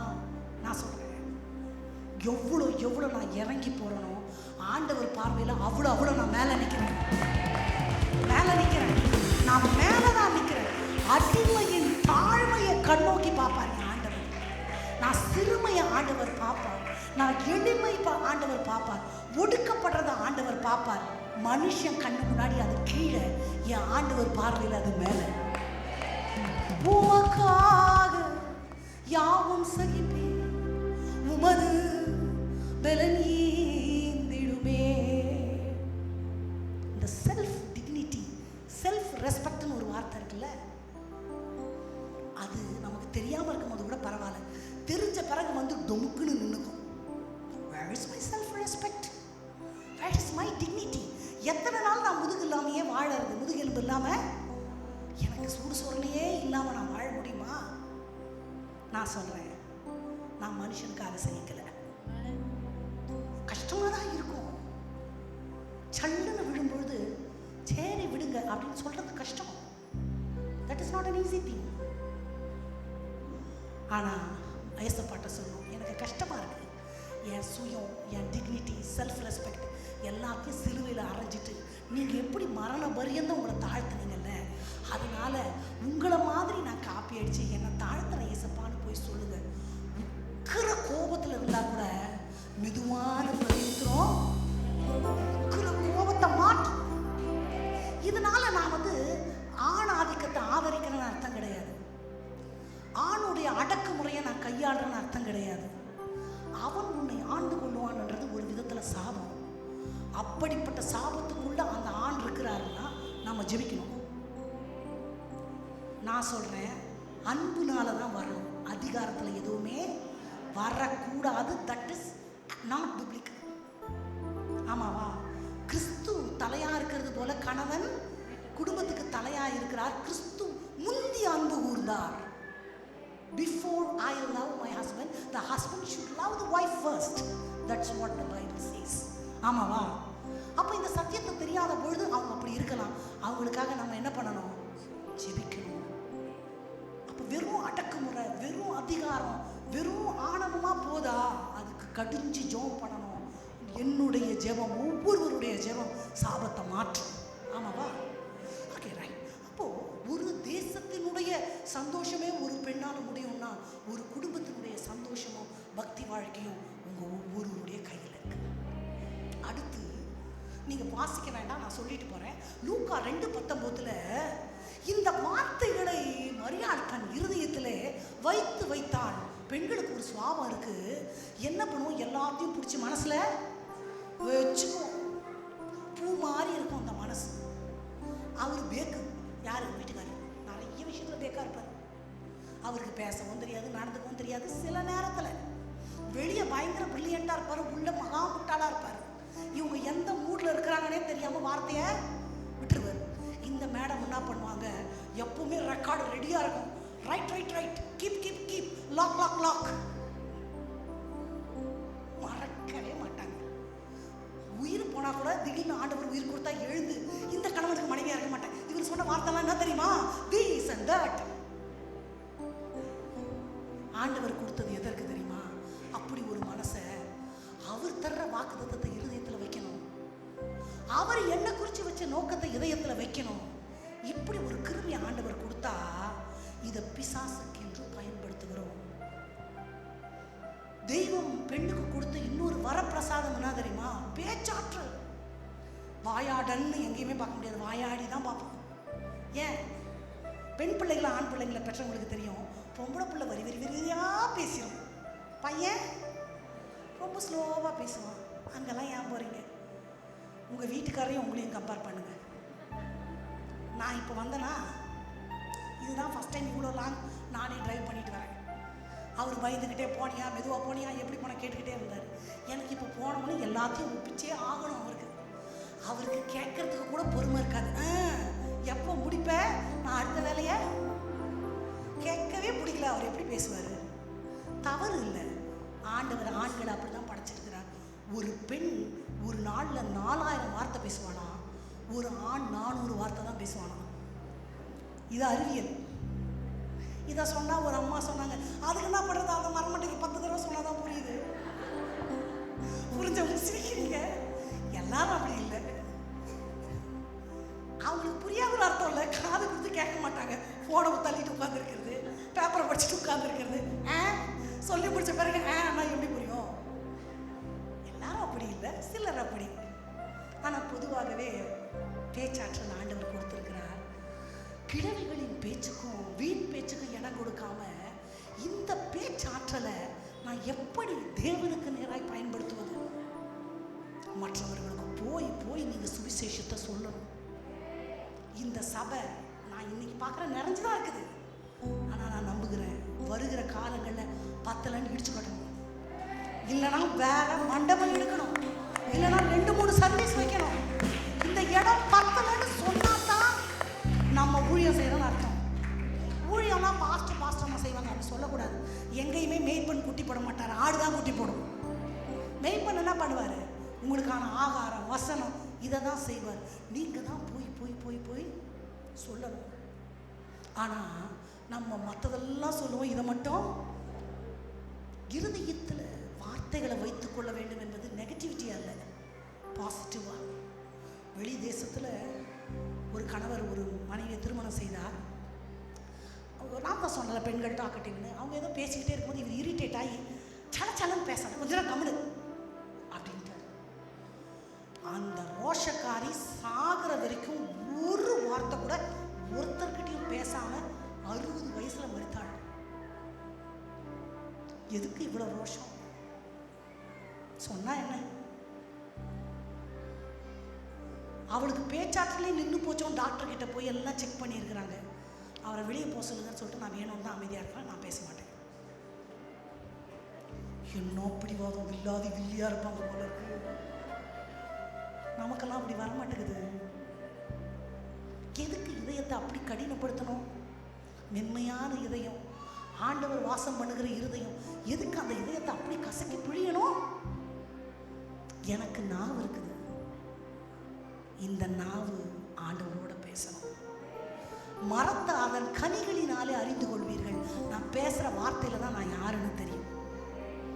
ஊழியக்காரனுடைய வாயில வசனத்தை தேடுவார்களே, வசனம் பேசிக்கிட்டே இருக்கேன்னா என் இருதயம் வசனத்தால. சில பேர் புடவையை பத்தியே பேசுவாங்க, அப்படின்னா புடவை பைத்தியம்னு அர்த்தம். சில பேர் சமையலை பத்தியே பேசுவாங்க, சமையல்காரின்னு அர்த்தம். என் இருதயம் எதால நிரப்பப்பட்டிருக்கு? எப்ப பார்த்தாலும் குறைய பேசுறேன்னா என் இருதயம் குறையினால நிறைஞ்சிருக்கு. ஏன் குறைய பேசினாலும் சரி, அடுத்தவங்க குறைய பேசினாலும் சரி, என் இருதயத்தை எதால நான் நிரப்புகிறேன்? ஏன் தெரியுமா? உன் இதயத்தை எல்லா காவலோட காத்துக்கொள், அதன் இடத்திலிருந்து ஜீவ ஊற்று. நான் பேசுற வார்த்தை இந்த இருதயத்துல தான் கர்ப்பம் தரிக்கும். நான் ரெண்டு சொல்றேன்னு சொன்னேன், இப்போ ஒரு 2 சொல்றேன். ஒவ்வொரு கிறிஸ்தவங்களும், ஆணா இருந்தாலும் சரி பெண்ணா இருந்தாலும் சரி, முக்கியமா பெண்களுக்கு சொல்றேன், ஆண்டவருக்காகவா ஆண்டவரோடவா? There's a difference between the two words. நான் வாழற வாழ்க்கை ஆண்டவருக்காகவா ஆண்டவரோடவா? Can you? ஆண்டவரோட. சரி, நான் இப்ப பிரசங்கம் பண்றேனே, இது ஆண்டவரோடவா ஆண்டவருக்காகவா? ஆமா, ஆண்டவருக்காக இல்ல. ஆண்டவரோட பேசிட்டு இருக்கேன், உங்க கூட தானே பேசிட்டு இருக்கேன். நீங்க ஆண்டவரா? ஆண்டவருக்காக நான் பேசுறேன். இப்போ அவ்வளோ தூரத்துல இருந்து நான் வந்த வேலை மெனக்கட்டு, இது ஆண்டவருக்காகவா ஆண்டவரோடவா? சரி, அப்ப எது ஆண்டவரோட? நான் பண்றது எல்லாமே ஆண்டவருக்காக. ஜெபம் பண்றது ஆண்டவருக்காக, பிரசங்கம் பண்றது ஆண்டவருக்காக, ஒரு ஏழைக்கு கடன் கொடுக்கறது ஆண்டவருக்காக, இங்க வந்து நேரம் செலவு பண்ண எல்லாமே ஆண்டவருக்காக. ஆண்டவரோடன்றது எதுதான்? சித்தத்தை செய்யறது ஆண்டவருக்காக தான். கரெக்ட். நான் எப்ப ஆண்டவரோட பேசுறேனோ அது மட்டும்தான் ஆண்டவரோட. ஒவ்வொரு செலவிலும் ஒவ்வொரு நிமிடமும் வீணாக போகாதையா, என்னை பலவானாய் மாற்றுதையா. உம்மோடு செலவிலும் ஒவ்வொரு நிமிடமும் வீணாக போகாதையா, என்னை பலவானாய் மாற்றுதையா. ஓ தேவ பிரசன்னம், என்ன ஆனந்தம். ஓ தேவ பிரசன்னம், என்ன ஆனந்தம். ஆகாயம் கொண்டு செல்லுதே, ஆகாயம் கொண்டு செல்லுதே. அல்லேலூயா. ஆண்டவர், நான் ஒரு கஷ்டப்பட்டவங்களுக்கு உதவி செய்கிறேன், வியாதியஸ்தரை தொட்டு சுகமாக்குறேன்னா நான் ஆண்டவரோட கையா செயல்படுறேன். அழிந்து போகிற ஆத்துமக்களை பார்க்கும்போது என் இருதயம் துடிக்குதுன்னா ஏன் நான் ஆண்டவரோட இருதயமா இருக்கிறேன். ஆண்டவரை தெரியாதவங்களுக்காக நடந்து போறேன்னா நான் ஆண்டவரோட காலா இருக்கிறேன். இந்த மாதிரி என்னுடைய அவயவங்களினால ஆண்டவருக்கு நான் ஊழியம் செய்து கொண்டே. இந்த சிறியரில் ஒருவருக்கு எதை செய்தீர்களோ அதை. அப்போ நான் உச்சந்தலையிலிருந்து உள்ளங்கால் வரைக்கும் என்னுடைய அவயவங்கள் எல்லாம் சந்து சந்தா வெட்டி பலிபீடத்துல போட்டு பலி கொடுத்தாலுமே எல்லாமே ஆண்டவருக்காக. ஒன்னே ஒண்ணுதான் ஆண்டவரோட என் அவயவத்துல. அது என்ன தெரியுமா? இந்த நாவு. என்னோட நாக்கு மட்டும்தான் ஆண்டவரோடுன்ற வார்த்தையில என்ன கனெக்ட் பண்ணுது. அப்போ இந்த நாவை நான் எவ்வளவு சுத்தமா வச்சுக்கணும், இந்த நாவல பேசுற வார்த்தையில நான் எவ்வளவு கவனமா இருக்கணும். அந்த வார்த்தை மாம்சமாகி கிருபையும் சத்தியமும் நிறைந்தவராய் நமக்குள்ள வந்து வாசம் பண்ணுகிறார். அப்ப வார்த்தை தான் ஆண்டவர். மரியாளம்மா கர்ப்பத்துல இயேசுவை சுமந்தாங்க. நான் இயேசுவை இதயத்துல சுமந்து என் நாக்குல அவர் பிறக்கணும்னா இந்த நாக்கு மரியம்மா எப்படி அவங்க வாழ்க்கையில சுத்தமா இருந்தாங்களோ, இருதயத்துல சுத்தமா இருந்தாங்களோ, அவங்க கண்ணியா இருந்தாங்களோ, எல்லா பாடுகளையும் ஏற்றுக்கொள்வதற்கு, வருத்தங்களை கெட்ட பெயரை சுமந்து கொள்வதற்கு இருதயத்தை ஆயத்தப்படுத்தினாங்களோ, அந்த மாதிரி என்ன நடந்தாலும் எந்த சூழ்நிலை வந்தாலும் எந்த பாடு வந்தாலும் ஆண்டவரை நான் துக்கப்படுத்தவே மாட்டேன். என் வாயினால ஆண்டவரை நான் துக்கப்படுத்த மாட்டேன். மனம் பதறி நான் வார்த்தை பேச மாட்டேன். கெட்ட வார்த்தை பேசினா நான் கிறிஸ்தவனே அல்ல. நீங்கள் கோபம் கொண்டாலும் நம்மளாம் கெட்ட வார்த்தைலாம் பேச மாட்டோம். ரொம்ப நல்லவங்க. கெட்ட வார்த்தைக்கு ஈக்குவலாக பேசுவோம். எப்படி? உங்கள் அம்மா தான் வேணும்னா உங்கள் அம்மாவை கட்டிக்க வேண்டியது தானே. இது கெட்ட வார்த்தை தானே. கெட்ட வார்த்தைலாம் பேச மாட்டோம். ஆனால் சபிப்போம். மற்றவங்களெல்லாம் சபிக்க மாட்டோம். ரொம்ப நல்லவங்க.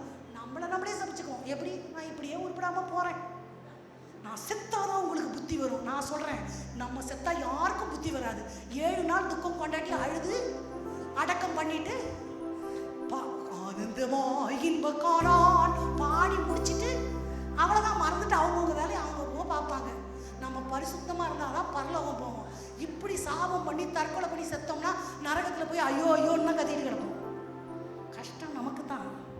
நம்ம சாகிறதுனால யாருக்கும் எந்த நஷ்டமும் இல்லை. இருதயத்தில் கை வச்சு சொல்லுங்க, நான் ஏன் உயிரோடு இருக்கணும்? நான் செத்து போயிட்டா நல்லா இருக்கும். நான் இல்லைனா தான் புத்தி வரும். இந்த வார்த்தையெல்லாம் இனிமேல் என் வாயிலிருந்து வரக்கூடாது. ஆண்டவரே, என் நாவோட நான் உடன்படிக்கை பண்றேன்னு சொல்லணும். இதுக்கு முன்ன சொல்லியிருந்தா பரவாயில்ல, இதுக்கு முன்ன எத்தனை தடவை சொல்லியிருந்தா பரவாயில்ல. ஆண்டவர் சமூகத்துக்கு மன்னிப்புன்னு வந்தா எப்பேற்பட்டதையும் ஆண்டவர் மன்னிச்சுட்டு உன்னை டிமாண்ட் பண்ணுவார், இனி பாவம் செய்யாதே. அப்ப ஆண்டவர் மன்னிச்சிடுவார், கடலின் ஆழத்தில் போட்டுருவார், முதுகுக்கு பின்னால் எரிஞ்சிருவார். நான் அவர் கூட ஒரு உடன்படிக்கை பண்ணிடுறேன். அந்த உடன்படிக்கையை நான் மறந்தா கூட அவர் ஞாபகப்படுத்துவார். என்னைக்காவது மறந்து வந்துருச்சுன்னா நீ உடன்படிக்கை பண்ணல, சாரி ஏசப்பா நான் பேச மாட்டேன், மனம் பதறி வந்துருச்சு, மன்னிச்சுக்கோங்க. அப்படி இருந்தாதான் இந்த நாக்கில் எழுகிற துதியில ஆண்டவர் வருவார். நான் பண்ற ஜெபத்தை ஆண்டவர் கேட்பார். இல்லைன்னா என் ஜெபம் கேட்கப்படவே படாது, கூரையை தாண்டாது. ஏன் நம்ம ஜெபங்கள் நிறைய கேட்கப்படலை? ஏன்னா ஆண்டவரை துதிக்கிற இந்த நாவில் துதித்தலும் சபித்தலும் ஒரே நாவிலிருந்து, ஒரே ஊற்றிலிருந்து தித்திப்பும் கசப்புமான நீர். இப்போ முடிவெடுக்கணும். நான் இந்த உலகத்துக்காக வாழ்றேன்னா என்ன வேணா பேசலாம், எப்படி வேணா பேசலாம், யாரை வேணா குறை பேசலாம், யாரை வேணா தூஷிக்கலாம், கெட்ட வார்த்தை பேசலாம், சபிக்கலாம், வெட்டி கதை கூட பேசிக்கிட்டே கிடக்கலாம். ஆனா இல்லை, ஆண்டவரை துதிக்கணும்னா ஆண்டவரோட, ஆண்டவருக்காகனா மற்றவங்களுக்கு போய் நான் சுவிசேஷத்தை சொல்லணும். நிச்சயமாய் முடியும். எங்க சபையில ஒரு சகோதரி இருக்காங்க, எங்க போனாலும் அவங்கள சொல்லுவேன், கூட கண்டிப்பா கிறிஸ்தவர் அல்லாத ஒருத்தவங்களை கூட்டிட்டு வருவாங்க. ஒரு சகோதரியோ ஒரு குழந்தையோ யாரோ ஒருத்தர், எப்படி சிஸ்டர் நீங்கள் மட்டும் கூப்பிட்டு வருதுன்னு வரீங்கன்னா, அவங்களுக்கு தமிழ் கூட தெரியாது, அவங்க கன்னடம் பேசுகிறவங்க, அவங்க தமிழ் கொஞ்சம் வித்தியாசமாக இருக்கும். ஆமாம் சிஸ்டர் ஒரு மாதிரி. அப்போ நான் கேட்டேன், ரொம்ப குட்டியூண்டா சின்ன உருவமாக ரொம்ப சிம்பிளாக அழகாக இருப்பாங்க. அவங்கள்ட்ட கேட்டேன், எப்படி சிஸ்டர் உங்களால் முடியுது? தெரியலே பாஸ்டர்மா, எங்கே போகிற கேட்பாங்க. சர்ச்சுக்கு நீங்களும் வாங்கன்னு ஒரு வார்த்தை தான் சொல்லுவேன், அடுத்த நாள் கிளம்பி நானும் வரேன்னு நிற்பாங்க. இது எப்படி நடக்குதுன்னு எனக்கு தெரியலை. அவர்கள் மேலே உள்ள அபிஷேகம். உங்களுக்கு ஆண்டவர் என்ன அபிஷேகம் கொடுத்துருக்கிறாருன்னு யோசிக்கணும். சொல்ல வேண்டியது தான் என் வேலை, அவங்களை இழுத்து கொண்டு வருவது குமாரனுடைய வேலை. இப்ராஹிம் அன்பின் கயிறுகளால் கட்டி இழுத்துக்கிட்டு வர்றது யார் வேலை? நடுகிறவனாலும் அல்ல, நீர் பாய்ச்சுகிறவனாலும் அல்ல, கொண்டு வர்றது விளைய செய்கிறவர் யார் தான்? என் வேலை நான் சொல்லணும், நான் போய் சொல்லணும். ஓயாம ஆண்டவரை பற்றி சொல்லிக்கொண்டே இருக்கணும். ஆண்டவர் எனக்கு அப்படி செய்தார், உனக்கு செய்வார். நீங்கள் வாங்க, ஆலயத்துக்கு வாங்க, ஒரு நாள் வாங்க, இன்னைக்கு ஸ்பெஷல் மீட்டிங் வாங்க, கூப்பிடுங்க, கப்பலெல்லாம் பண்ண வேண்டாம். வர்றது வராதோ அவங்க இருப்போம், இஷ்டம். அவங்கள கூட்டிட்டு வர்றது ஆண்டவர் வேலை. அல்லேலூயா. அதனால் ஞானமாக பேசணும். பேச்சில் ஒரு ஞானம் வேணும். பேச்சில் ஒரு ஞானம் வேணும்னா எப்படி? சில பேர் ரட்சிக்கப்படாத குடும்பத்தில் இருப்பீங்க, உங்களுக்கு ரொம்ப ஞானம் வேணும். ஒரு அம்மா ரட்சிக்கப்படலையா, ஞானஸ்தானம் எடுக்கணும் பேர் கொடுத்துட்டாங்க. அவங்க வீட்டுக்காரர் சர்ச்சுக்கு வந்தாலே பயங்கரமாக அடிப்பார். பாஸ்டர் கூப்பிட்டு கேட்டாரா, அம்மா உங்கள் வீட்டுக்காரர் ரொம்ப கோவக்காரர், நீ ஒரு வருஷம் நம்ம ஜாப் பண்ணுவோம், அவர் திரும்பின பிறகு எடுத்துக்கலாமே. எனக்கே கஷ்டமாக இருக்குமே பாஸ்டர், ஆண்டவருக்குன்னு செய்யணும்னு நான் தீர்மானம் பண்ணிட்டேன், இனி மனுஷனை நான் பிரியப்படுத்த முடியாது, என்ன நடந்தாலும் பரவாயில்ல பாஸ்டர். அவங்க வைராக்கியத்துக்கு முன்னாடி பாஸ்டரால் மறுப்பு சொல்ல முடியல, ஞானஸ்தானம் எடுத்துட்டாங்க.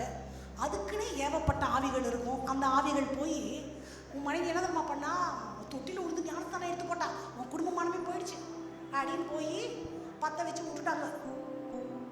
அவர் இவ்வளோ பெரிய மூச்சை தூக்கிட்டு நிற்கிறாரு. யாரு? கணவர். வாமா வா, ஞானஸ்தானமா எடுத்த போய் சொல்ல முடியாது, அடி வாங்க தெம்பில்லை. என்ன தெரியுமா சொன்னாங்க? தெரியாம எடுத்துட்டாங்க, மன்னிச்சுக்கங்க, இனி சாவர வரைக்கும் எடுக்கவே மாட்டேன்ட்டாங்க. அவர் சொன்னாரு, பேச்சு மாற மாட்டீங்கல்ல, அட மேல சத்தியமா சாகுற வரைக்கும் இனி எடுக்கவே மாட்டேன், நீ பேச்சே மாறக்கூடாது, சத்தியமா மாற மாட்டேங்க. சரி வா சாப்பாடு போடு. சாமர்த்தியமா பேசுறதுக்கு ஒரு ஞானம் உள்ள இருதயத்தை அவருக்கு தெரியாத ஞானஸ்தானம் அந்த மாதிரி ஞானமும் இதுக்கு ஞானமும் கிடையாது, ஒன்றும் கிடையாது. ஆண்டவர்கிட்டையும் கேட்கறது கிடையாது. நெடுக போய் பேதைகளோ தண்டிக்கப்படுகிறார்கள் என்று ஆண்டவருடைய வார்த்தை சொல்கிறது. ஆண்டவர்கிட்ட கேளுங்க, எனக்கு ஞானம் உள்ள இருதயத்தை தாங்க. என் நாவு விரைவாய் எழுதுகிறவனுடைய எழுத்தாணி. என் நாக்கில் ஒரு ஆசீர்வாதம். நான் துதிச்சா நீங்க இறங்கி வரணும், நான் ஜெபிச்சா நீங்க கேட்கணும், என் வார்த்தையில நீங்க இருக்கணும். ஒரு மனுஷங்கிட்ட பேசும்போது அந்த இருதயத்தை கரையப்படுகிற வார்த்தையை என்கிட்ட தாங்க. உக்கிர கோபத்துல இருக்கிறாருன்னா அந்த கோபத்தை தணிக்கிற மதுரமான வாக்குகளை என் நாவில் தாங்க. நான் பேசுனா அவங்க கோபம் குறையணும். அப்படி ஒரு நான் கேட்கிறேன். அப்படி என் வார்த்தைக்கு மரியாதையே இல்லாம இருக்கு. எனக்கு என் வார்த்தைக்கு மரியாதை தரணும் ஆண்டவரே. நீங்க என் நாக்கில் வந்துட்டா அது நடக்குமல்ல? ஆமாவா? அப்போ நாவில் ஆண்டவர் ஒரு ஆசீர்வாதத்தை வைப்பார். அது நான் அந்த காரியத்தை உங்களுக்கு நான் சொன்னேன். அடுத்ததாக என்ன ஊழியம் ஆண்டவருக்கு நான் செய்ய முடியும்? ஆண்டவரோட வாழ்றீங்க, ஆண்டவருக்காக ரெண்டையுமே செய்யணும். முக்கியமானது ஆண்டவரோட, ரெண்டாவது ஆண்டவருக்காக. ஆண்டவரோட நான் பேசணும்னா ஒரே ஒரு அவயவம் மட்டும்தான் என்னை தெய்வத்தோட இணைக்குது, அது என்னுடைய நாவு. அதில் வருகிற வார்த்தையில் நான் கவனமாக இருக்கணும். நான் கண்களோட ஒப்பந்தம் பண்ணினா ஒரு ஸ்திரீயை எப்படி பார்ப்பேன்? அப்போ நாவோட ஒப்பந்தம் பண்ணினா உங்களுக்கு பிரியமில்லாத எப்படி பேசுவேன்? உடன்படிக்கை பண்ணணும் நாவோட, ஆண்டவரோட. உங்களை துதிக்கிற நாவில் நான் ரொம்ப கவனமாக இருப்பேன், ஞானமான இருப்பேன். மதுரமான பிரதியுத்தரம், ஞானமான வார்த்தைகள் என் வாயிலிருந்து வரும் ஆண்டவரே அப்படின்னு பொருத்தனை பண்ணணும். சாத்தான் எதிரியா இருக்கிறதுனால வேதனையை உண்டாக்குகிற வழிகளை எனக்கு கொடுக்க ரொம்ப தேடுவான். ஃபைனலாக எல்லாரும் எழுந்து நின்று கொள்ளலாம். நான் என்ன ஊழியம் ஆண்டவருக்காக செய்ய முடியும்? இந்த மாதிரி மைக்கு கொடுத்தா எல்லாரும் பிரசங்கம் பண்ணணும். நிறைய பேர் இங்கே இருக்கிறவங்களுக்கு பேச முடியும்.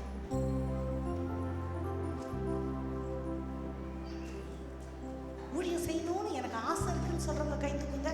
செய்வேன் பொருத்தனை பண்ண சொல்லலை, எனக்கு ஆசை இருக்கு. ஐயா உங்க கரங்களை ஆண்டவர் பார்க்கிறார். ஆசை கூட படாதவங்களும் ஒண்ணுமே பண்ண முடியாது. நீங்க ரொம்ப பாவம், ஆனா உங்களை கம்பல் பண்ண மாட்டேங்க. எனக்கு ஆசை இருக்கு. ஏதாகிலும் ஏதாகிலும் செய்ய வேண்டும் ஒரு நாளும் என்னை சுராஜாவுக்கே. ஆசை இருக்கா? சரி, என்ன செய்யலாம்? ஊழியம்னா என்னது தெரியுமா? இப்படி மைக்கு பிடிச்சி பிரசங்கம் பண்றது, பாட்டு பாடுறது மட்டும் ஊழியம் இல்லை. ஊழியம் என்ற வார்த்தையின் பொருள் பணிவிடை, வேலை. என்ன வேலை செய்யலாம்? ஒன்று சொல்றேன், நல்லா கவனிச்சுக்கோங்க.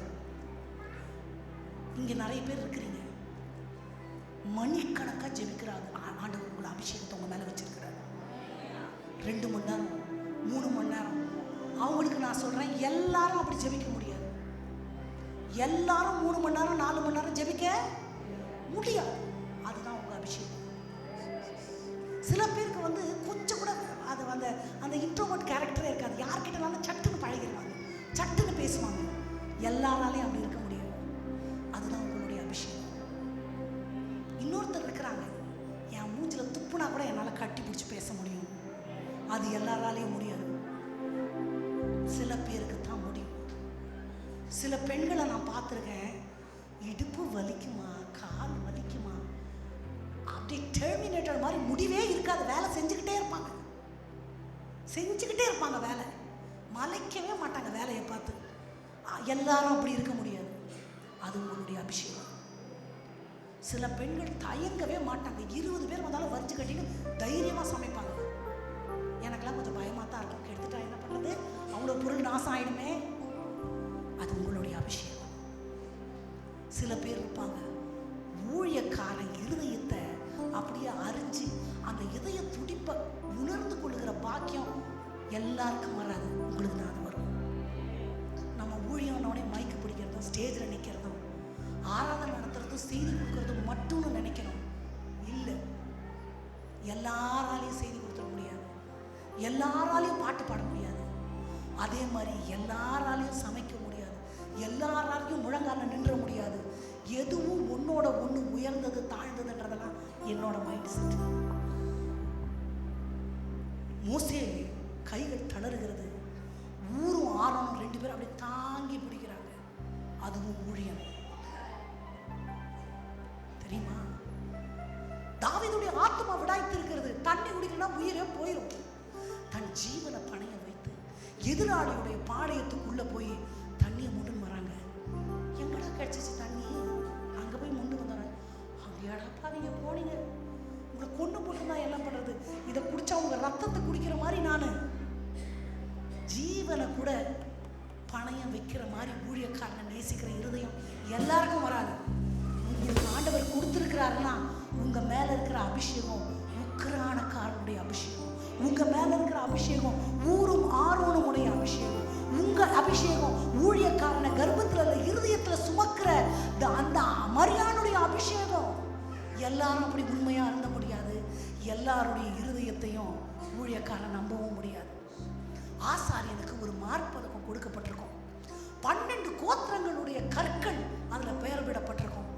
இப்படி இதயத்துல கை வச்சா ரூபன் கோத்திரம், சிமியோன் கோத்திரம், லேவி கோத்திரம், அந்த கோத்திரம், இந்த கோத்திரம் தொட்டு தொட்டு தொட்டு பலி செலுத்துமா. நம்மள எத்தனை பேர் அந்த ஆசாரியனுடைய இதயத்துல இருக்கணும்? இந்த மாதிரி ஒரு விசுவாசி இருந்தா நான் இன்னும் ஊழியம் செய்வேன் ஆண்டவரே. இந்த மாதிரி ஒரு தாய் இருந்தா, எனக்காக ஜெபிக்கிற ஒரு தாய் இருந்தா நான் இன்னும் உமக்காக ஓடுவேன் ஆண்டவரே. இவங்க இருதயம் என்னை நம்புது, இவங்க மனசு என்னை நம்புது அப்படின்னு நம்மள எத்தனை பேர் எல்லாரும் அந்த இடத்த பிடிக்க முடியாது. உங்களில் ஒரு சிலர் அந்த இடத்த பிடிக்கிறீங்கன்னா அதுதான் உங்க அபிஷேகம்.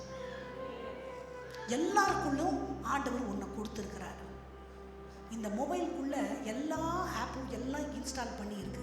நான் ஆக்டிவேட் பண்ணால் அது ஆக்டிவேட் ஆகி எனக்கு பிரயோஜனமாகும். அந்த மாதிரி ஒவ்வொருத்தரை படைக்கும் பொழுதும் வித்தியாசமான அபிஷேகத்தை ஆண்டவர் உங்களுக்குள்ள வச்சிருக்கிறார்.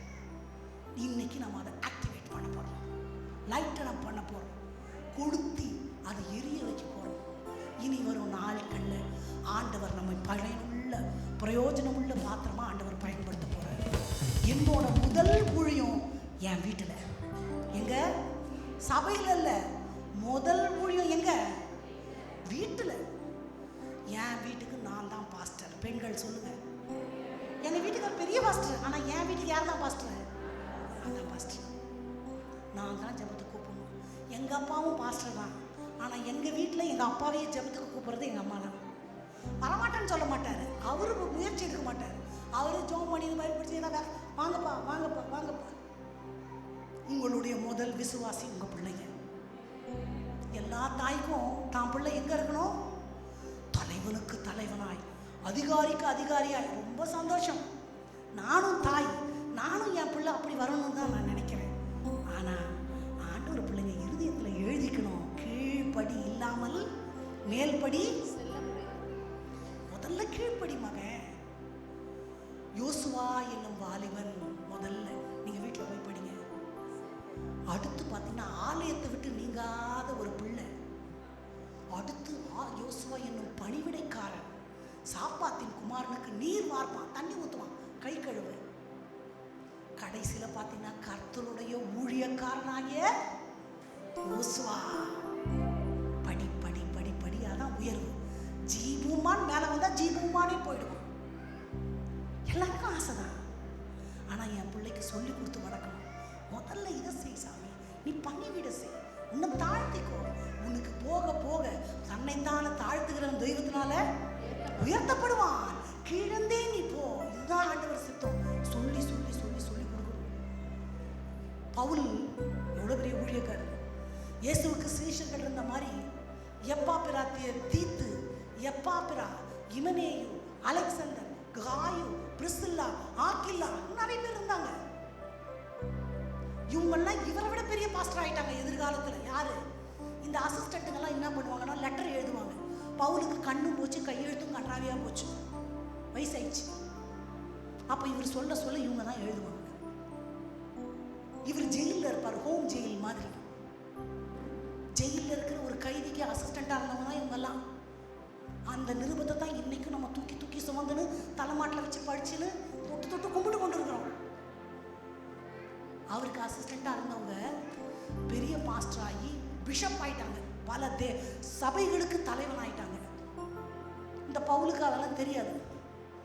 எப்பா நீ பாஸ்டரா இருந்தது போதும், திரும்ப வந்து எனக்கு வாட்டர் கேன் தூக்கின்னு சோறு வாங்கி வந்து லெட்டர் எழுது விட்டுட்டு மறுபடியும் வந்தாங்க. தீமோத்தேயு, உங்களுக்கு தெரியுமா, நம்ம கீழேருந்து மேலே போவோம், மேலேருந்து கீழே வர முடியாதா? முடியணும். ஊழியக்காரனை தகப்பனா நினைக்கணும், ஊழியக்காரிய தாயா நினைக்கணும். முதல் ஊழியம் ஏன் வீட்டில். இது ஏற்றுக்க முடியலையா? யூதேயா, அதுக்கப்புறம் சமாரியா, அதுக்கப்புறம் எருசலேம், அப்புறம் பூமி எங்கிலும் ஆண்டவர் என்னை பயன்படுத்துவார். அப்போ என் ஊழியத்தை முதல்ல நான் என் குடும்பத்தில் ஆரம்பிக்கணும், அடுத்து என் சபையில்.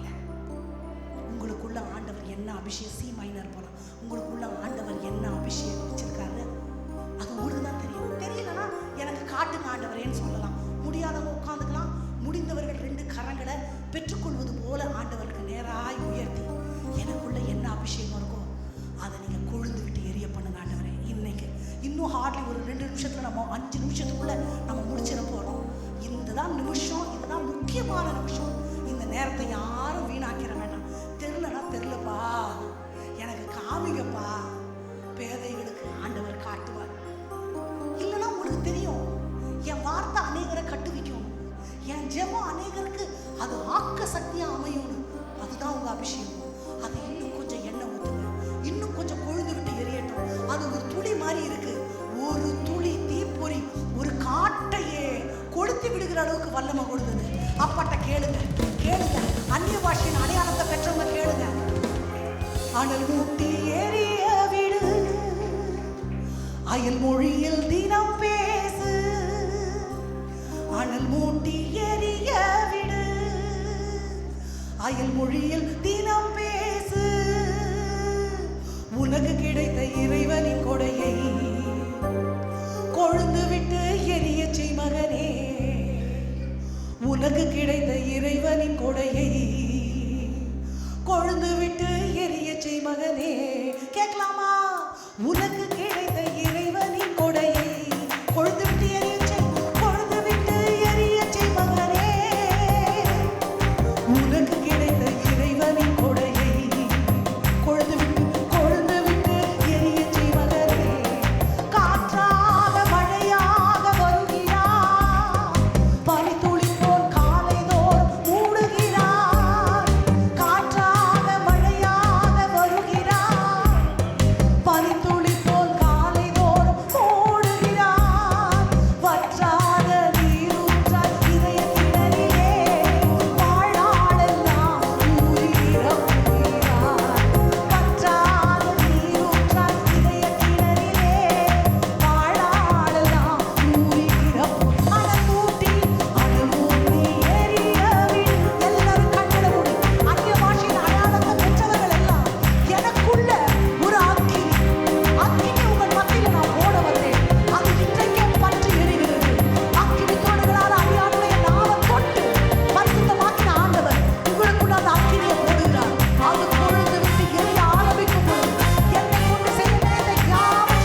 கைகளை தட்டி அப்பாவை மகிமைப்படுத்தி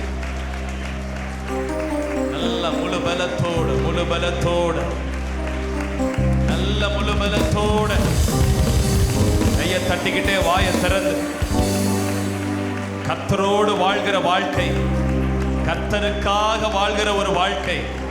இன்னும் ஒரு முறை அனல் மூட்டி எறிய விடு.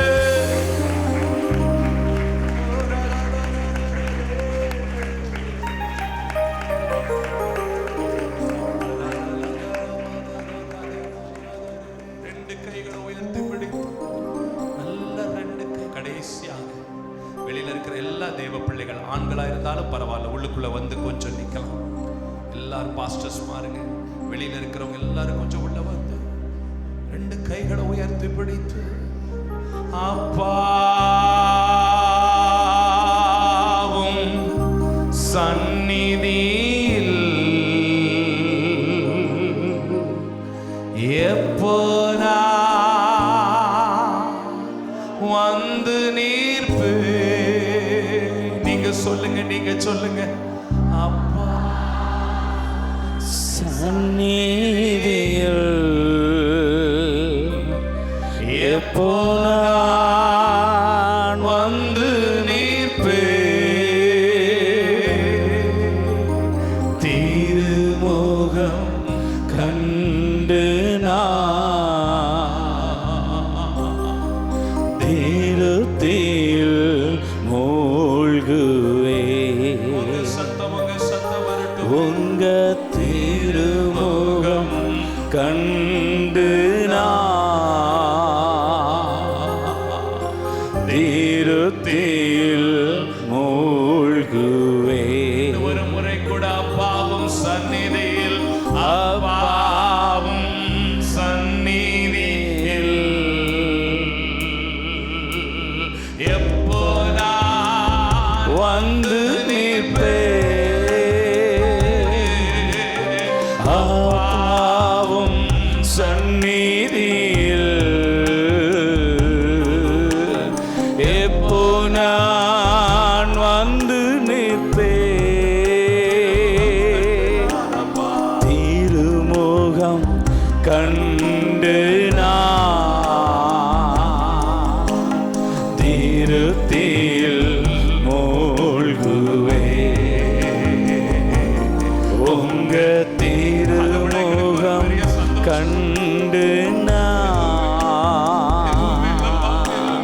திருத்தில் மூழ்குவே. ரெண்டு கைகளை உயர்த்தி அப்பாவும் சந்நிதியில் எப்போ நான் வந்து நிற்பே. அப்பாவும் சந்நிதியில் எப்போ நான் வந்து நிற்பே. திருமுகம் கண்டு திருத்தில் மூழ்குவே. உங்க திருமுகம் கண்டு திருத்தில்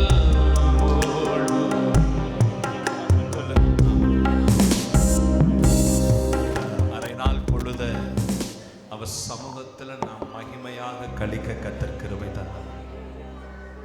எத்தனையோ பாடுகள், எத்தனையோ வேதனைகள், தேவைகள், இழப்புகள், அத்தனையும் மத்தியிலையும் அவர் சமூகத்தில் உட்கார்ந்திருந்து இந்த அரை நாள் பொழுது ஆமை நல்ல வார்த்தைகளை கேட்க, ஆராதிக்க தேவன் நமக்கு நல்ல தருணத்தை தந்தபடினால நல்ல ஆண்டவர் ஒரு முறை ஸ்தோத்திரம் பண்ணுவோமா? ஸ்தோத்திரம் ஸ்தோத்திரம் ஸ்தோத்திரம் ஸ்தோத்திரம்.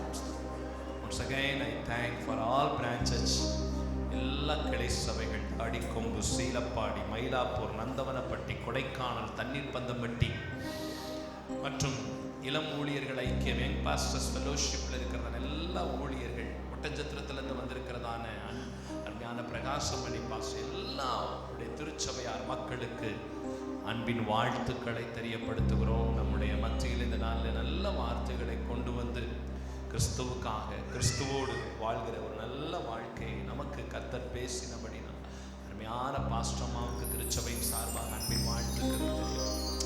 இப்பொழுது நம்முடைய தலைமை போதகர் நம்முடைய தகப்பன் அவர்கள் முன்பாக வந்து நமக்கு ஆசீர்வாத வாழ்த்துக்களை கூறி நமக்காக ஜெபித்து ஆசீர்வாதம் கூறுவார்கள்.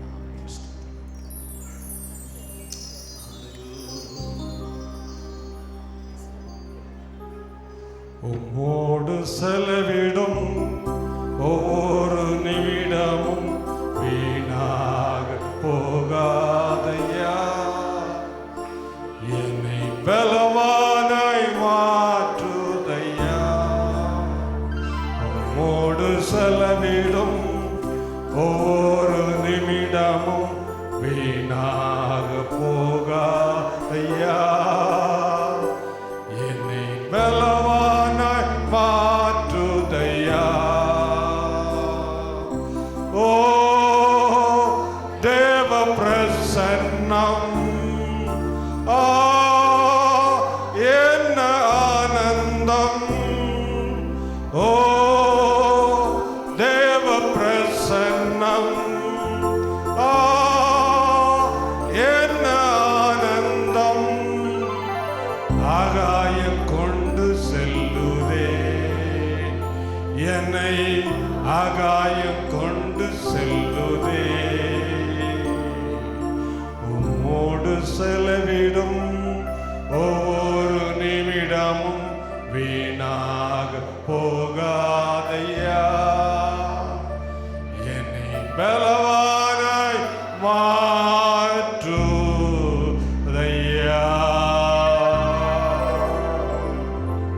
நல்ல தகப்பனே, பரிசுத்தம் உள்ள எங்கள் அன்பின் ஆண்டவரே, இந்த காலை முழுவதும் இந்த மத்தியான வேளை வரை உங்களுடைய பிள்ளைகள் உம்மோடு செலவழித்த நேரம் ஒரு காலம் வீணாக போகாதையா. பங்கு பெற்ற ஒவ்வொரு தேவ பிள்ளைகளையும், விசேஷமாக சகோதரி எல்லாரையும், அருமையான பாஸ்டர் அம்மா சொன்னது போல எஸ்தர் அம்மா ஒரு தேசத்துக்கு ஆசீர்வாதமாக இருந்தார்கள். எங்கள் சகோதரிகளும் அவள் இருக்கிற பகுதிகளுக்கு, கிராமங்களுக்கு, பட்டணங்களுக்கு ஆசீர்வாதமாக இருக்கும்படி இந்த வசனம் கேட்ட ஒவ்வொரு பிள்ளைகளையும் உடைய கரத்தில் பயன்படுத்த வேண்டும் என்று நாங்கள் ஜெபிக்கிறோம். உம்மோடு நாங்கள் செலவிடுற ஒரு நேரமும் ஒரு நாளும் ஒரு நிமிடம் கூட வீணாக போகாது ராஜா. எங்களை பலப்படுத்தி ஸ்திரப்படுத்தி நாங்கள் அநேகருக்கு ஆசீர்வாதமாக இருக்கபடி, தேசங்களுக்கு ஆசீர்வாதமாக இருக்கபடி, எங்கள் பாரத தேசத்துக்கு ஆசீர்வாதப்படி எங்களை பயன்படுத்தும். எங்கள் எந்த சந்தேகமும் இல்லை. அருமையான சகோதரிகளால் தங்கள் குடும்பங்களை மாத்திரமல்ல, இன்னும் அநேக குடும்பங்களை கட்டி விசுவாசத்தை சிறப்படுத்த அவர்களுக்குள்ள ஒரு பலனா தேவரை வைத்திருக்கிறீர். தங்களுடைய வாழ்க்கையில தேவனோடு நேரங்களை செலவிட்டு தங்களை தேவனுக்கு உகந்த பாத்திரமாக பயன்படுத்த பிள்ளைகளை மாற்றியறல வேண்டும் என்று நாங்கள் ஜெபிக்கிறோம். வசனத்தை எங்கள் மத்தியில் கொண்டு வந்த அருமையான சகோதரிக்காக, மகளுக்காக ஜெபிக்கிறோம். இன்னும் அவர்களை தேசங்களுக்கு ஆசீர்வாதமாக பயன்படுத்த வேண்டும் என்று நாங்கள் ஜெபிக்கிறோம். அவள் இருக்க திருச்சபையில் மாத்திரமல்ல, அநேக திருச்சபைகளுக்கு ஒரு ஆசீர்வாதமாக இருக்கும்படி அவர்கள் அருமையான போதர் ஐயாவையும் அவருடைய தகப்பனாரையும் இன்னும் பயன்படுத்துகிறார்கள். நீர் கொடுத்திருக்க அருமையான கிருபைகளுக்காக, பாடல் தாளத்துகளுக்காக நாங்கள் நன்றி செலுத்துகிறோம். அதை பயன்படுத்தி அநேகரை கிறிஸ்து இயேசுவுக்குள்ள பலமுள்ளவர்களாய் கட்டி எழுப்ப தேவனுடைய கரத்தில் பயன்படுத்தும். வந்த ஒவ்வொரு பிள்ளைகளையும், திருச்சபை தலைவர்களையும், பிதாக்களையும், போதரமாவையும் எல்லாரையும் ஆசீர்வதிப்பீராக. நேரப்படுத்தி வந்த எல்லா பிள்ளைகளோடும் தேவ கிருபை இருந்து அவர்கள் வழிநடத்தட்டும். நாளைய இடத்தில் நடக்கிற பரிசுத்த ஆராதனைகளை ஆங்காங்கே திருச்சபைகளை ஆசீர்வதிக்க வேண்டும் நாங்கள் ஜெபிக்கிறோம். இந்த அபிஷேகத்தோடு கடந்து சென்று அநேகருக்கு உடைய பிள்ளைகள் ஆசீர்வாதமாயிருக்க தேவரை கிருபை பாலிக்க வேண்டும் என்று நாங்கள் ஜெபிக்கிறோம். உம்முடைய நாமமே மகிமைப்படுவதாக. எல்லா துதியும் கனமும் மகிமையும் ஒருவருக்கே நாங்கள் ஏறெடுக்கிறோம். எங்கள் அணைப்புக்கு இணைக்கி வந்த அருமையான போதகர் அம்மாவுக்காக நாங்கள் உமக்கு நன்றி செலுத்துகிறோம். அவர்களை ஆசீர்வதிக்கிறாங்க. தேவ கிருபை எங்கள் அனைவரோடு இருப்பதாக. எல்லா துதியும் கனமும் மகிமையும் ஒருவருக்கே நாங்கள் ஏறெடுக்கிறோம். எங்கள் மீட்பரும் எங்கள் இரட்சகரும் உம்முடைய நேசகுமாரனாக இருக்கிற இயேசு கிறிஸ்துவின் ஆணி பாய்ந்த பதங்களை முத்தம் செய்து எங்கள் துதி ஸ்தோத்திர ஜபதூபங்கள் ஆராதனைகள் சன்னிதானத்தில் வெகு மனத்தாழ்மையோடு ஏறெடுக்கிறோம். அங்கீகரியும் ஆசீர்வதியும் இயேசுவின் மூலம் எங்கள் அருமை நல்ல தகப்பனே. ஆமேன் ஆமேன். என் ஆத்மாவே கர்த்தரை ஸ்தோத்திரி, என் உள்ள நாமத்தை ஸ்தோத்திரி. என் ஆத்மாவே கர்த்தரை ஸ்தோத்திரி, அவர் சகல வாரங்களே ஒரு நாளும் மறவாது. ஆமன். நம்முடைய கர்த்தராக இருக்கிற கிருபையும் பிதாவாகிய தேவனுடைய அன்பும் பரிசுத்த ஆவியானுடைய அன்பின் சமாதானமும் சந்தோஷமும் நாம் அனைவரோடும் சகல பரிசுத்த கூட்டத்தில் பங்கு பெற்ற எல்லாரோடும் இதற்காக உழைத்த எல்லாரோடும் இன்றைக்கு என்றைக்கும் சதா காலங்களில் இருப்பதாக. ஆமேன் ஆமேன். அல்லேலூயா. வந்தவங்க எல்லாருக்கும் நன்றி. கர்த்தர் உங்களை ஆசீர்வதிப்பார்.